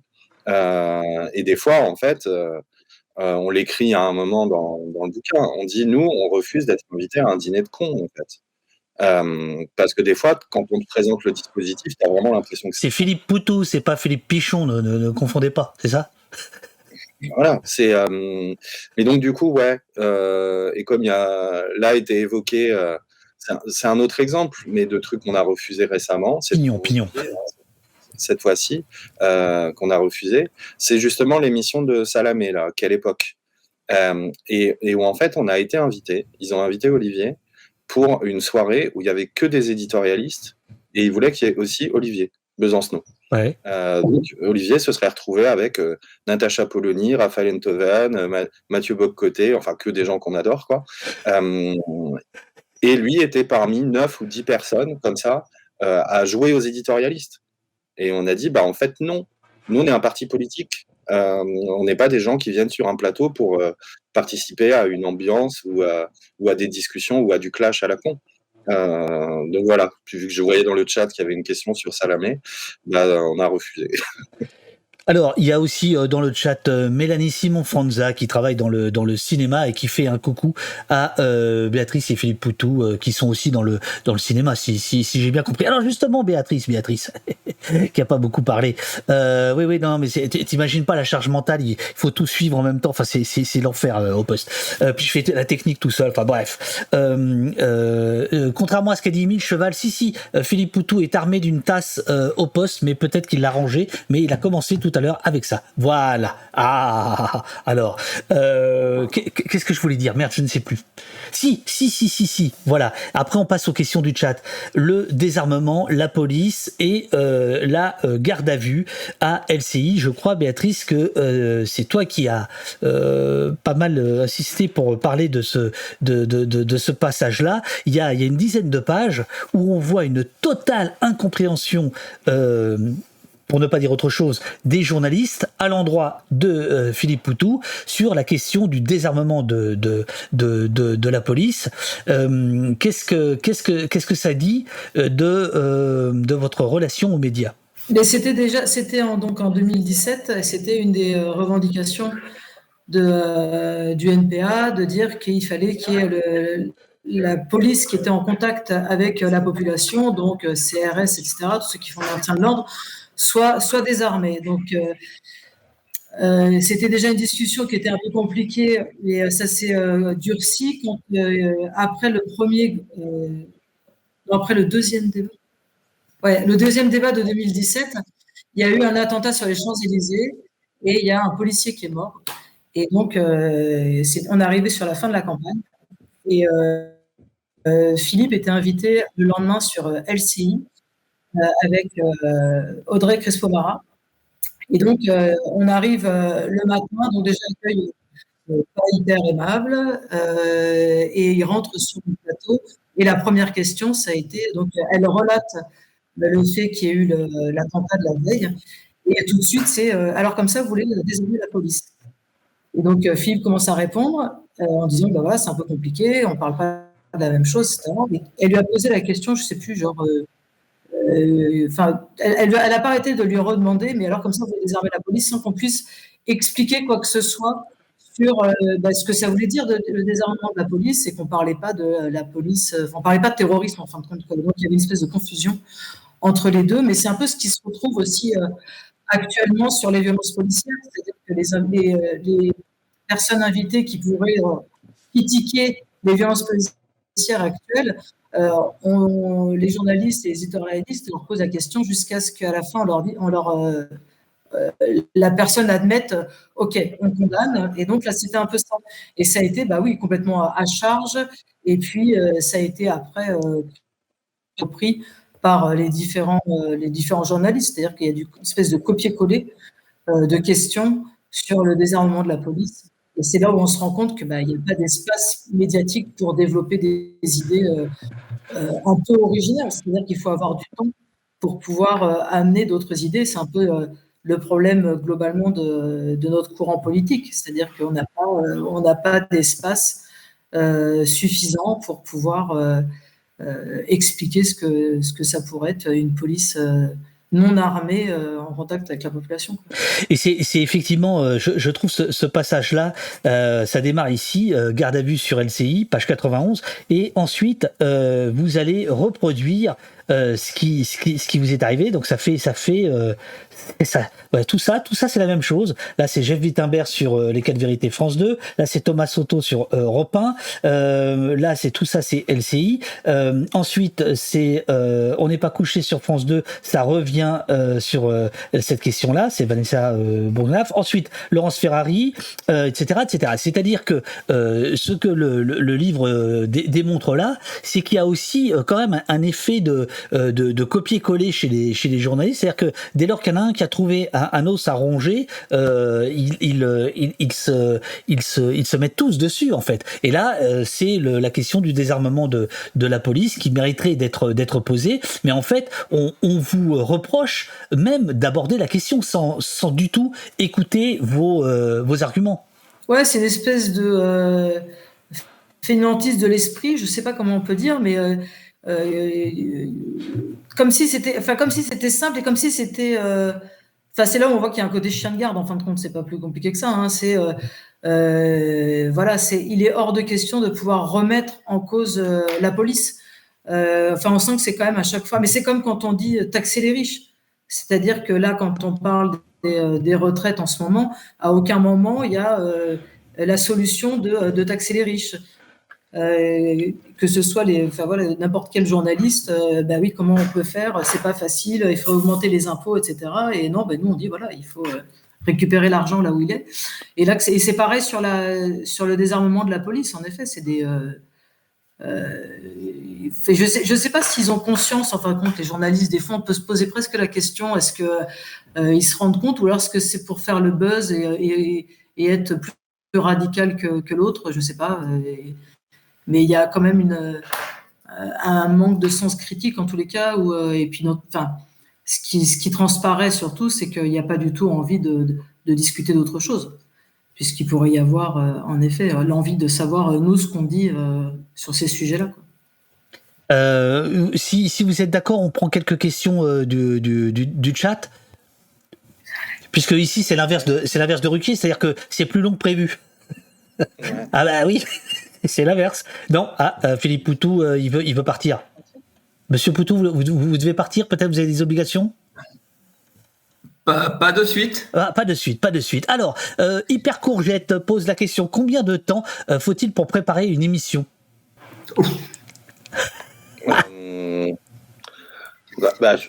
En fait, on fait pas forcément. Enfin, ça dépend des émissions, quoi. C'est-à-dire une interview de 10 minutes sur LCI ou un truc comme ça. Disons qu'il y a de la préparation qui sert à plein de trucs. On va dire au long cours, quoi. Tu bosses des sujets, etc. Et après, t'enchaînes des interviews. Voilà, tu te rôdes. Après, un 20h de TF1 ou un grand débat qui n'est pas vraiment un débat sur France 2, on va prendre un peu plus de temps, effectivement, collectivement. Mais alors le chiffrer en temps, c'est pas énormément de temps, hein, en vrai. Mais après, il y a un truc qu'il faut pas oublier, hein, c'est qu'en fait, on milite toute l'année et on fait des réunions publiques toute l'année et c'est pas que pendant la campagne présidentielle. Donc en fait, s'exprimer publiquement, on le fait toute l'année, quoi. Donc il n'y a pas un truc spécial où on aurait des choses différentes à dire pendant une campagne présidentielle. C'est juste qu'il faut les dire différemment, quoi. Justement, oui, vas-y. Oui, j'ajoute à ça que en fait, des fois, on n'a même pas besoin de préparer parce qu'une interview qui suit une autre interview, même sur une autre chaîne, ça va être la même. Ça va être la même. C'est ce que disait Béa tout à l'heure, c'est en fait, on tourne en rond. C'est quand même sur la question des violences policières, la question du désarmement de la police, on va être sûr que l'interview du lendemain ou de 2 jours après, ça sera exactement les mêmes questions, comme si on n'avait jamais rien dit. Et on n'a rien à préparer. On répète.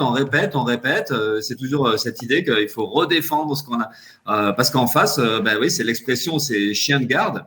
C'est une très très bonne expression. Je crois qu'elle vient de Serge Halimi, qui reprenait une expression plus ancienne de Paul Nizan sur c'était pas les journalistes à l'époque, je sais plus quoi. Mais en tout cas, c'est les défenseurs du pouvoir, c'est les défenseurs de l'ordre. Et les médias, de ce point de vue-là, sur certains sujets, ils sont caricaturaux. Ils sont vraiment en défense. Et nous, on sait que dans une interview, il va falloir qu'on fasse un dispositif pas fermé, quoi. Et justement, est-ce qu'il n'y a pas un moment où ça devient désagréable de se dire tiens, je répète, comme un artiste qui répète des choses, puis après il arrive sur scène, mais tu répètes aussi les mêmes choses, et de temps en temps, est-ce que tu te dis pas tiens, celle-là j'ai déjà faite, oui, celle-là elle passe bien, etc. Mais en fait, quand on balance une formule qu'on a un peu rodée, on n'est pas toujours très content en réalité, non? Mais c'est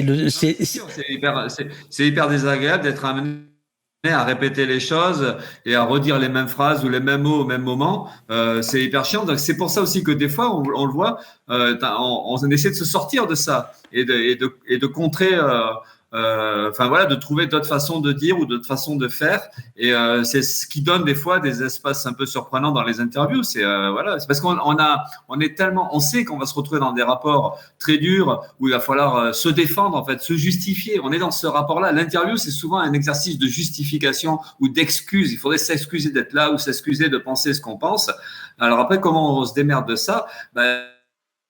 Comme on a plutôt une motivation de les emmerder aussi, quelque part, on se venge, quoi. On dit ouais, on va vous faire chier. On va vous parler de Drahi, on va vous parler de ce que vous n'êtes pas capable de faire, on va vous parler de vos propres incompétences, parce que et c'est là où on sort un peu de l'exercice, c'est là où on sort de l'interview, mais c'est un mode de défense aussi. Il n'y a pas de raison de se laisser enfermer dans ce dispositif où on serait l'accusé presque, parce que on est dans cette position-là bien souvent. On est ceux qui pensent mal, ceux qui pensent de travers, on est les affreux gauchos, les éco-terroristes, tous ces aspects-là. Donc, comment on se sort de ça? Et c'est pour ça que la préparation d'une interview, en fait, d'une certaine manière, ça devient un acte militant permanent. Comment on les combat? Parce que là aussi, on combat le système capitaliste, mais on est amené à combattre tous les outils qui défendent ce système-là. Et donc, on se retrouve sur un terrain de l'adversaire. C'est pour ça qu'on en revient à ce qu'on disait un peu au début.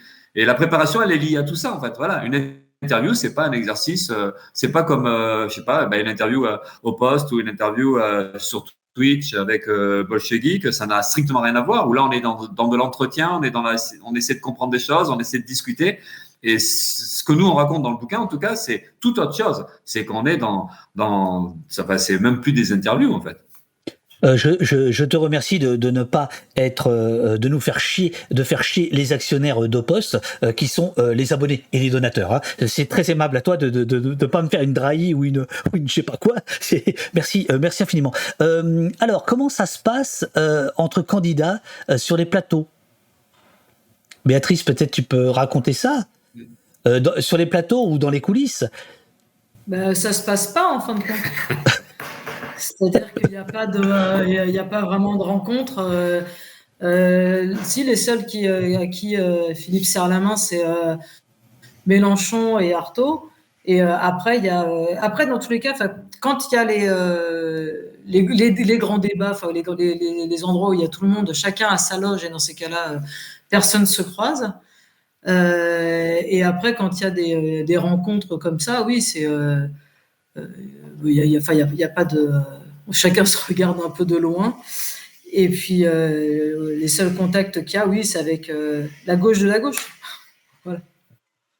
Le truc qui est pratique physiquement, c'est ne pas serrer la main à tout ce qui est à droite et à l'extrême droite.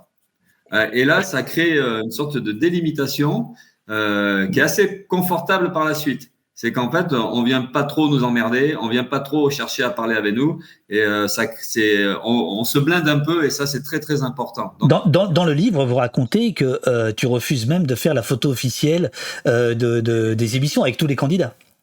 ouais. Et ça, c'est pas sympa. C'est pas sympa, et ça calme, ça les calme tous. Et moi, je trouve que c'est confortable. Une fois qu'on a mis ça en place, c'est comme si on se mettait une petite enveloppe autour, et puis on expliquait aux autres, ben non, tu t'approches pas. Et ça marche, hein, ça marche bien. Et après, on a la paix. Donc, ce que disait Béa, les seules relations qu'on a, ben, c'est ce qui est à gauche, enfin à gauche entre guillemets. Des fois, c'est pas forcément très à gauche, mais bon, voilà. Et c'est vrai que ben on se serre la main, on peut échanger un petit peu, mais ça reste juste de ce côté-là de l'échiquier politique. Toi, Julien, est-ce que pendant une émission, tu discutes avec ceux avec qui tu as négocié, correspondu ardemment les jours qui précèdent, ou non, t'es sur autre chose, t'as pas le temps d'être en coulisses? Si, ça peut arriver. Moi, j'accompagne aussi souvent Philippe sur les médias, donc ça peut arriver effectivement de voir. Voilà, ces gens, préparateurs, préparatrices, programmateurs, programmatrices, etc., d'échanger un peu, des techniciens et autres. Mais c'est vrai qu'après, pour revenir à la question précédente, on évite de croiser les équipes des autres candidats. Voilà, moi là, j'ai des souvenirs de justement l'émission de France 2, où on a tout fait pour ne pas se retrouver dans le couloir en même temps que Zemmour et ses amis. Parce que ça aurait pu se produire. Ils étaient dans la loge juste à côté de nous, ils passaient juste après Philippe, et donc il y avait un risque qu'on se croise. Voilà, et nous on veut pas se croiser avec ce genre de personnes. Et là je le dis parce qu'il l'a pas dit, mais Philippe cette année sur France 2, il a mis un vent à Valérie Pécresse, qui a voulu faire un check au moment où ils se sont croisés en entrée-sortie de plateau, et elle a pas eu son check, quoi. Ce qui a fait beaucoup rire les techniciens d'ailleurs. Je vais mettre Philippe en grand. Comment on évite un check de Valérie Pécresse? C'est quoi le geste barrière? Comment tu peux le faire là? Tu peux le reproduire? C'est une cascade, hein, ne réalisez pas ça chez vous. Alors, imagine, je suis Valérie Pécresse. Ah, attends. En plus, je t'ai coupé. Attends, je te mets le son. Alors voilà. Elle fait comme ça. Elle fait comme ça, ouais. Check, ouais, pardon. C'est un peu délicat, mais bon là. Et puis et elle attend que moi j'arrive à faire la même chose, et puis je lui fais non, voilà, tout simplement. Mais c'est de la même manière, c'est des bons moments. Il y a d'autres campagnes où c'était Francisco Morizet ou Christian Jacob qui tendent la main quand ils arrivent, où moi je suis déjà installé sur le plateau. En général, je suis le premier installé sur le plateau. Et ils tendent la main, et c'est vraiment un sacré plaisir de dire non, on est allergique à la droite et à l'extrême droite, on ne serre pas la main, pas de contact physique. Et là, c'est des vents qui les vexent, hein, ça les vexe, mais après, ils ne le font pas deux fois. Hein. Ils ont compris une fois, et c'est pour ça que je disais tout à l'heure, après, on a la paix. On a la réputation de celui ou de celle qui ne serre pas la main, qui ne dit limite pas bonjour. Et après, ça nous permet d'avoir une sorte un truc un peu confortable, quoi. Et on limite en tout cas les contacts qu'on n'a pas envie d'avoir, et c'est très bien. Un geste barricade, dit Émile Cheval dans le chat. Et par contre, il y a quelqu'un qui se demande si je me suis pas trompé. Est-ce que Valérie Pécresse, c'était pas un chèque qu'elle voulait, mais un chèque? Ah ouais. Non, c'était un chèque. J'ai essayé de faire mon ruquier, c'est pas facile. C'est pas facile. Bon, encore deux petites questions et après je vous libère. Existe-t-il des journalistes de gauche dans les grands médias? En avez-vous rencontré? Vous n'êtes pas obligé de donner leur nom si vous voulez qu'ils gardent leur emploi. Mais est-ce que il y a des journalistes dans les grands médias, dans les médias mainstream, dans les grands médias, ceux dont vous parlez dans le bouquin, qui pourraient voter Poutou, par exemple? On ne l'a pas rencontré. Ouais, on les a pas forcément rencontrés. Non, mais disons que derrière la question, il y a quand même quelque chose. Moi, je pense, oui, il y a des journalistes de gauche. Il y a des journalistes de gauche, y compris qui peuvent être pas forcément non exposés. Après, le problème, c'est les dispositifs desquels eux-mêmes peuvent se retrouver à la fois garants et animateurs. Voilà, et il y a un truc qu'il faut quand même avoir à l'esprit, c'est que, comment dire, si tu veux rester à l'antenne, si tu veux continuer d'être un journaliste visible, etc., il faut accepter un certain nombre de choses. Il faut accepter un certain nombre de choses, et entre le compromis et la compromission, la frontière, elle est jamais évidente, quoi. Donc ça se trouve, il y a peut-être des journalistes là, parmi ceux même qu'on cite dans le bouquin, qui se pensent sincèrement de gauche, mais qui, dans leur façon de faire du journalisme et dans leur façon d'animer des dispositifs médiatiques, fondamentalement participent à la reproduction de l'ordre dominant. On le cite dans le bouquin, donc je vais le citer là. C'est Michel Naudy, qui était un journaliste de gauche. Voilà, Michel Naudy, qui était notamment sur France 3, qui avait eu cette phrase, c'est dans le documentaire Les Nouveaux Chiens de Garde. Il dit: il n'y a pas d'alternative, le système médiatique rejette tout ce qu'il ne peut pas récupérer, vous ne restez jamais à l'antenne impunément. Et en fait, je trouve que ça résume bien la chose. C'est-à-dire, soit tu acceptes beaucoup et tu es intégré dans les dispositifs, soit tu les refuses, et dans ces cas-là, petit à petit, tu disparais, quoi. Je prends une dernière question qui est très politique. Ah, vas-y. Ouais, poser une question sur y a-t-il les journalistes de gauche, ou est-ce que nous on pense que sans citer les noms? Moi, j'ai réfléchissé là, et il me semble que ça m'est arrivé une seule fois. De toutes les poignées de main que j'ai eues avec les journalistes, que ce soit les chaînes publiques ou privées, il me semble que c'est arrivé une seule fois où j'ai senti un peu de reconnaissance et du respect. Donc, il y a une journaliste de la France Télévisions où c'est arrivé, où je pense qu'il doit y avoir un petit peu de sympathie politique, mais sinon, après, on le sent pas. Et droite-gauche, ça se confond quand même, hein. Au niveau des journalistes, au niveau même de la politique, qu'est-ce que ça voudrait dire la gauche, tout ça.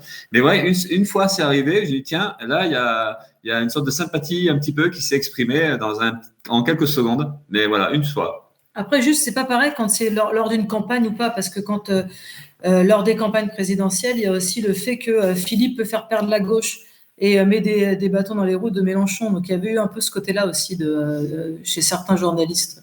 Voilà. Notamment, je pense à Ruquier. Ouais, qui est un grand journaliste de gauche. Qui se dit de gauche et très proche de Mélenchon. Et il y avait un peu ce rapport-là. Ce reproche. Attends, Mélenchon, c'est l'impresario de Zemmour.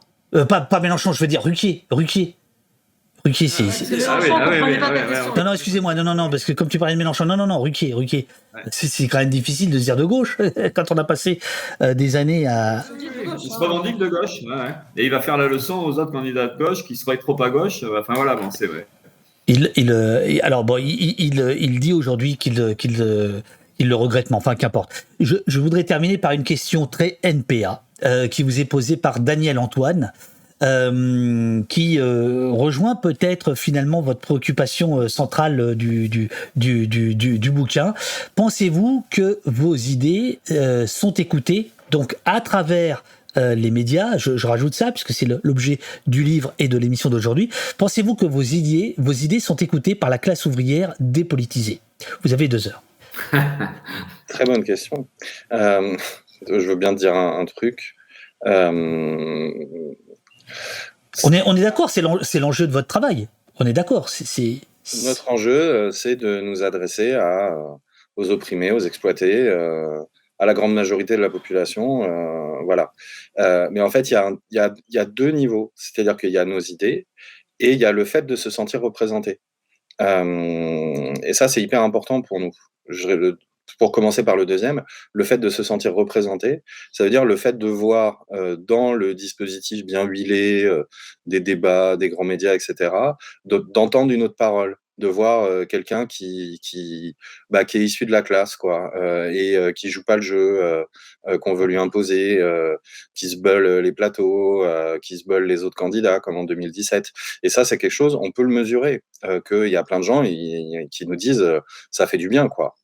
Ça fait du bien de voir des gens qui parlent comme nous, ça fait du bien d'entendre des trucs qu'on n'entend jamais, et ça, en fait, tu le mesures après des passages médias où dans la rue, les gens ils vont venir te voir, ils vont dire merci pour ce que vous avez dit, pour ce que vous avez fait, etc. Et ça, on peut le sentir. Après, sur les idées elles-mêmes, sur le contenu, sur les propositions programmatiques et tout, c'est beaucoup plus difficile parce que les temps d'exposition médiatique sont quand même très réduits. Il y a ce qu'on disait que c'est hyper dur de faire entendre quelque chose qui sort du périmètre du débat autorisé, parce que c'est ça quand même aussi les plateaux télé. T'as le périmètre des opinions autorisées, et toi, si t'en aimais une autre, on veut te remettre dans le périmètre ou on veut t'exclure du truc. Donc c'est pas évident de réussir à faire passer des idées. On en a bien conscience, et c'est pour ça que on parlait tout à l'heure de comment tu prépares des émissions et tout. Nous, ce qu'on se dit, c'est que si on arrive à faire passer un ou deux trucs, c'est bien. Sur telle ou telle revendication, sur telle ou telle chose. Par exemple, à un moment, on essayait de faire passer au maximum le truc de socialiser l'industrie pharmaceutique, par exemple. De dire, voilà, ça doit être retiré des mains du privé.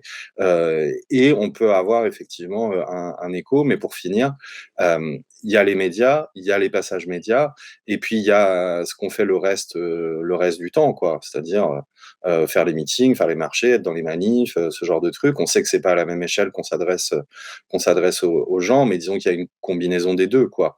Donc, on se fait pas d'illusions sur le fait que un passage dans un 20h, on va convaincre 3 millions de personnes que ce qu'on dit est juste. Mais par contre, on sait qu'on sème des graines aussi, quoi, par moment. Béatrice et Philippe, sur la question de rapprochez-vous, c'est la fin de l'émission, hein. On va envoyer enfin pas de l'émission, mais de notre entretien. Donc il faut être solennel là. Est-ce que vous pensez que à travers les grands médias, il y a moyen de toucher une classe ouvrière que l'on dit dépolitisée, pour le dire autrement peut-être? Est-ce que c'est ça l'enjeu? Je pense que je sais pas s'il y a moyen de.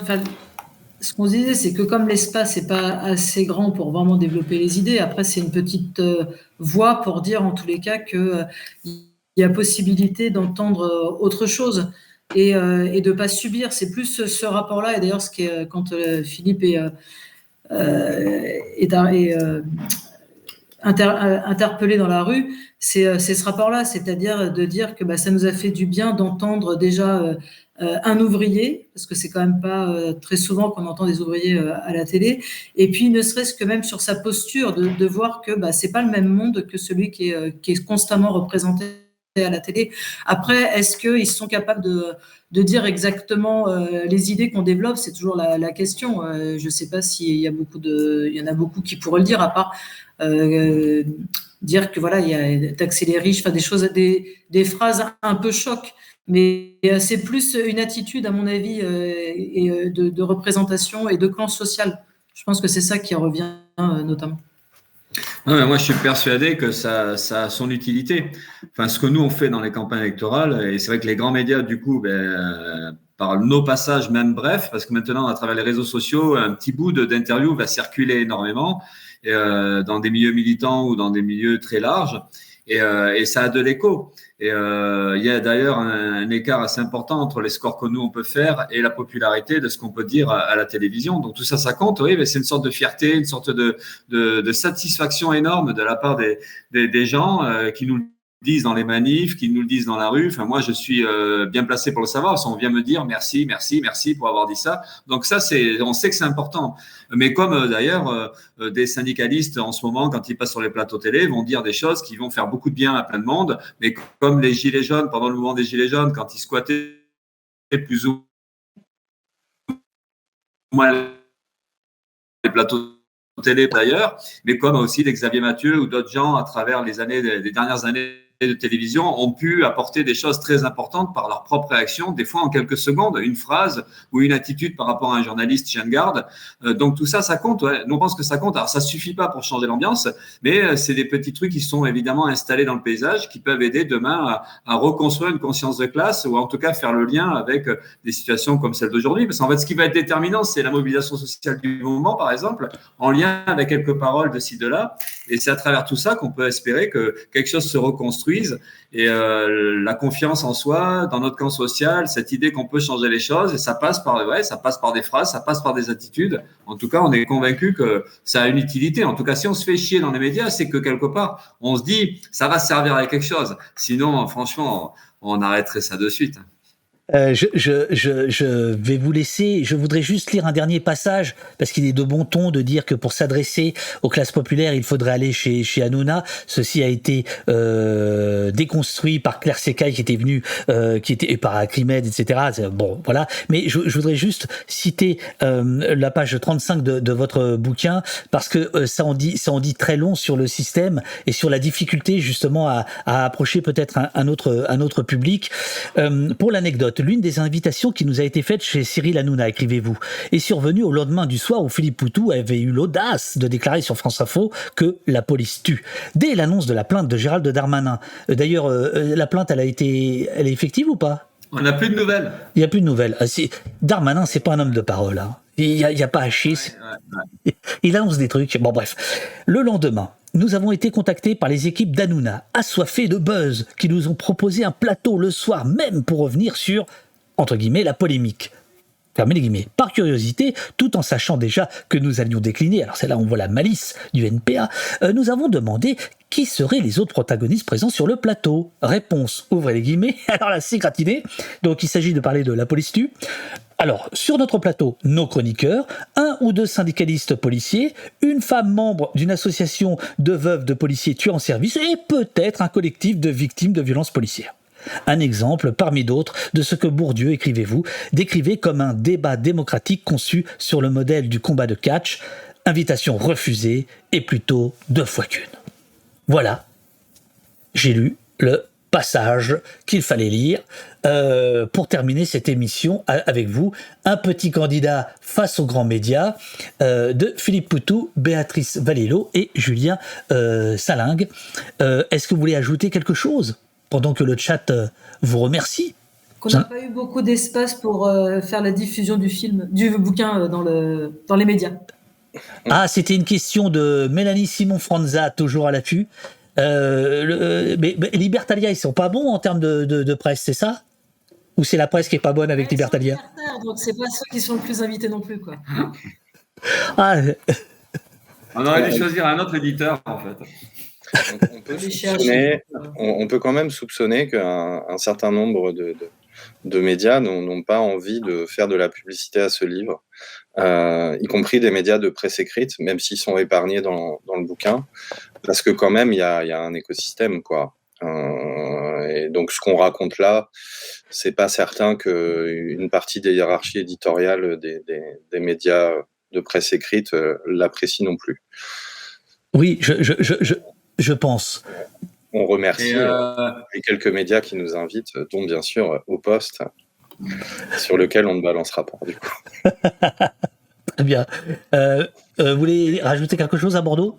Ouais. Quand on fait un bouquin comme ça, après, c'est toujours pareil, on ne sait pas si c'est bien fait, si c'est utile, si ça va être efficace. Ouais, on espère quand même tout modestement que ça devienne un petit outil qui aide à discuter de ces choses-là. Voilà. Donc après, on peut toujours reprocher évidemment aux médias de pas en parler, mais peut-être qu'ils ont raison de pas en parler. Peut-être que c'est pas terrible. Au-delà de la critique qu'on fait de. Ah, fishing for compliment. C'est insupportable, Monsieur Poutou. Maintenant, vous partez. Je fais mon ruquier. Maintenant, vous partez. Ça va être un petit outil militant. C'est quoi ça? Le mec, tu l'invites pendant 2 heures, et à la fin, il te dit aux 1200 personnes qui sont là, non, mais j'ai fait de la merde, oubliez mon bouquin, ça sert à. Mais Monsieur Poutou, mais qu'est-ce que c'est que ça? Donc voilà, on espère quand même que ça sera un outil utile dans les milieux militants et au-delà, au-delà même des anecdotes, que ça puisse aider à comprendre ce qui se passe, quoi. Ça ne fait aucun doute. Le chat est en train de vous remercier. Béatrice, à toi le dernier mot, si tu le veux. Mais qu'on n'est qu'au début d'une grande réflexion et qu'il va falloir que l'extrême gauche, en tous les cas, et la gauche se posent des questions sur comment se réapproprier les médias et ne plus être pas victime, mais on est toujours un peu en train de courir après. Donc, ça serait intéressant aussi de créer ses propres médias, mais avec une grande audience. c'est pas par rapport à ça, c'est pas par rapport au poste, hein, mais de faire en sorte qu'on puisse contrebalancer les médias mainstream, quoi. Non, je pense que de ce point de vue-là, votre livre remplit vraiment son rôle. Pour ceux qui ne connaissent pas, et c'est la plupart des gens, comment ça se négocie, comment ça se travaille, ce genre de rendez-vous, ce genre d'interview, voilà, il y a tout un tas de, c'est des anecdotes, mais qui sont absolument parlantes sur les us et coutumes de ce monde médiatique mainstream. Donc merci à vous. Et comme le dit le chat, Monsieur Poutou, soyez rassurés, c'est très bien écrit. Voilà, je vous remercie tous les trois. C'était un plaisir de vous recevoir. Moi, je vais continuer un petit peu l'émission. Merci à tous les trois, vous dit Pacral. Non, il y a pas le temps pour une dernière question. Est-ce que c'est pareil pour la presse écrite, les leçons? C'est presque pire. Vous lirez sur la presse écrite, il y a quelques lignes, mais en fait, si j'ai bien compris, Philippe Poutou et son orchestre sont parfois étonnés de comment sont retranscrites les interviews à l'écrit. Hein, on est d'accord? Tout à fait. Hein, c'est page 105. Vous voulez dire un mot ou c'est terminé? C'est page 105, je l'ai lu. Nous constatons en outre la plupart du temps le même manque de rigueur dans les interviews, le même manque d'imagination dans les questions. On a même parfois l'impression que la presse écrite, écrivez-vous page 105, prend plus de liberté avec nos réponses car elles ne sont pas enregistrées, contrairement à la télévision ou à la radio. Ouais, c'est l'inconvénient de la presse écrite, effectivement, c'est que même les interviews, quand elles sont présentées comme des interviews, en fait, ils les font pas relire à l'avance et ils se permettent de mettre du jeu là où on a mis du nous. Ils se permettent même à changer des mots. Ils retranscrivent ou en tout cas ils font comme si, d'après ce qu'ils ont compris. Et c'est vrai que c'est très problématique les phrases qui sortent dans la presse écrite. Bon voilà. Donc en fait c'est pas mieux, hein. C'est pas mieux. C'est ni mieux ni moins bien. Ça ressemble à la même absence de rigueur et à la même fonction de chien de garde en fait. Bubule, Ça s'appelle l'anticapitaliste et on peut s'abonner. Très bien, très bien. Bubule 658 dit je vais aller faire un petit tour à la Brèche où je suis si bien accueilli. La librairie La Brèche, c'est connu de vos services, ça? Très connu même. Très de nos services. Favorablement. 27 rue Taine dans le 12e arrondissement. Métro Daumesnil, une excellente librairie qu'on vous recommande. Ok. Alors, bonne journée à vous. J'espère que vous avez pu vous exprimer comme vous le souhaitiez et qu'on a fait de l'anti-manuel comme c'est dit en creux dans votre livre. Eh ben, merci pour l'invitation. Merci à vous trois. Merci beaucoup. À bientôt. Amis de la police, du café de la tendresse, utopistes et des streams sérieusement libres. Mille merci d'avoir suivi ce nouvel épisode d'Au-Poste. Mépris social, moments difficiles et pur plaisir, solitude, joie. Le candidat Poutou dézingue les médias mainstream. Merci aux immenses modos de la paix et Aide Techno, Uriel, Jessie, Robin et Olivier. Merci à la folle équipe du site auposte.fr sur lequel il faut s'abonner, emmené par les pétaradants Sylvia et Nicolas. Et merci à Blastos, à Denis Robertos et son orchestre pour le partenariat.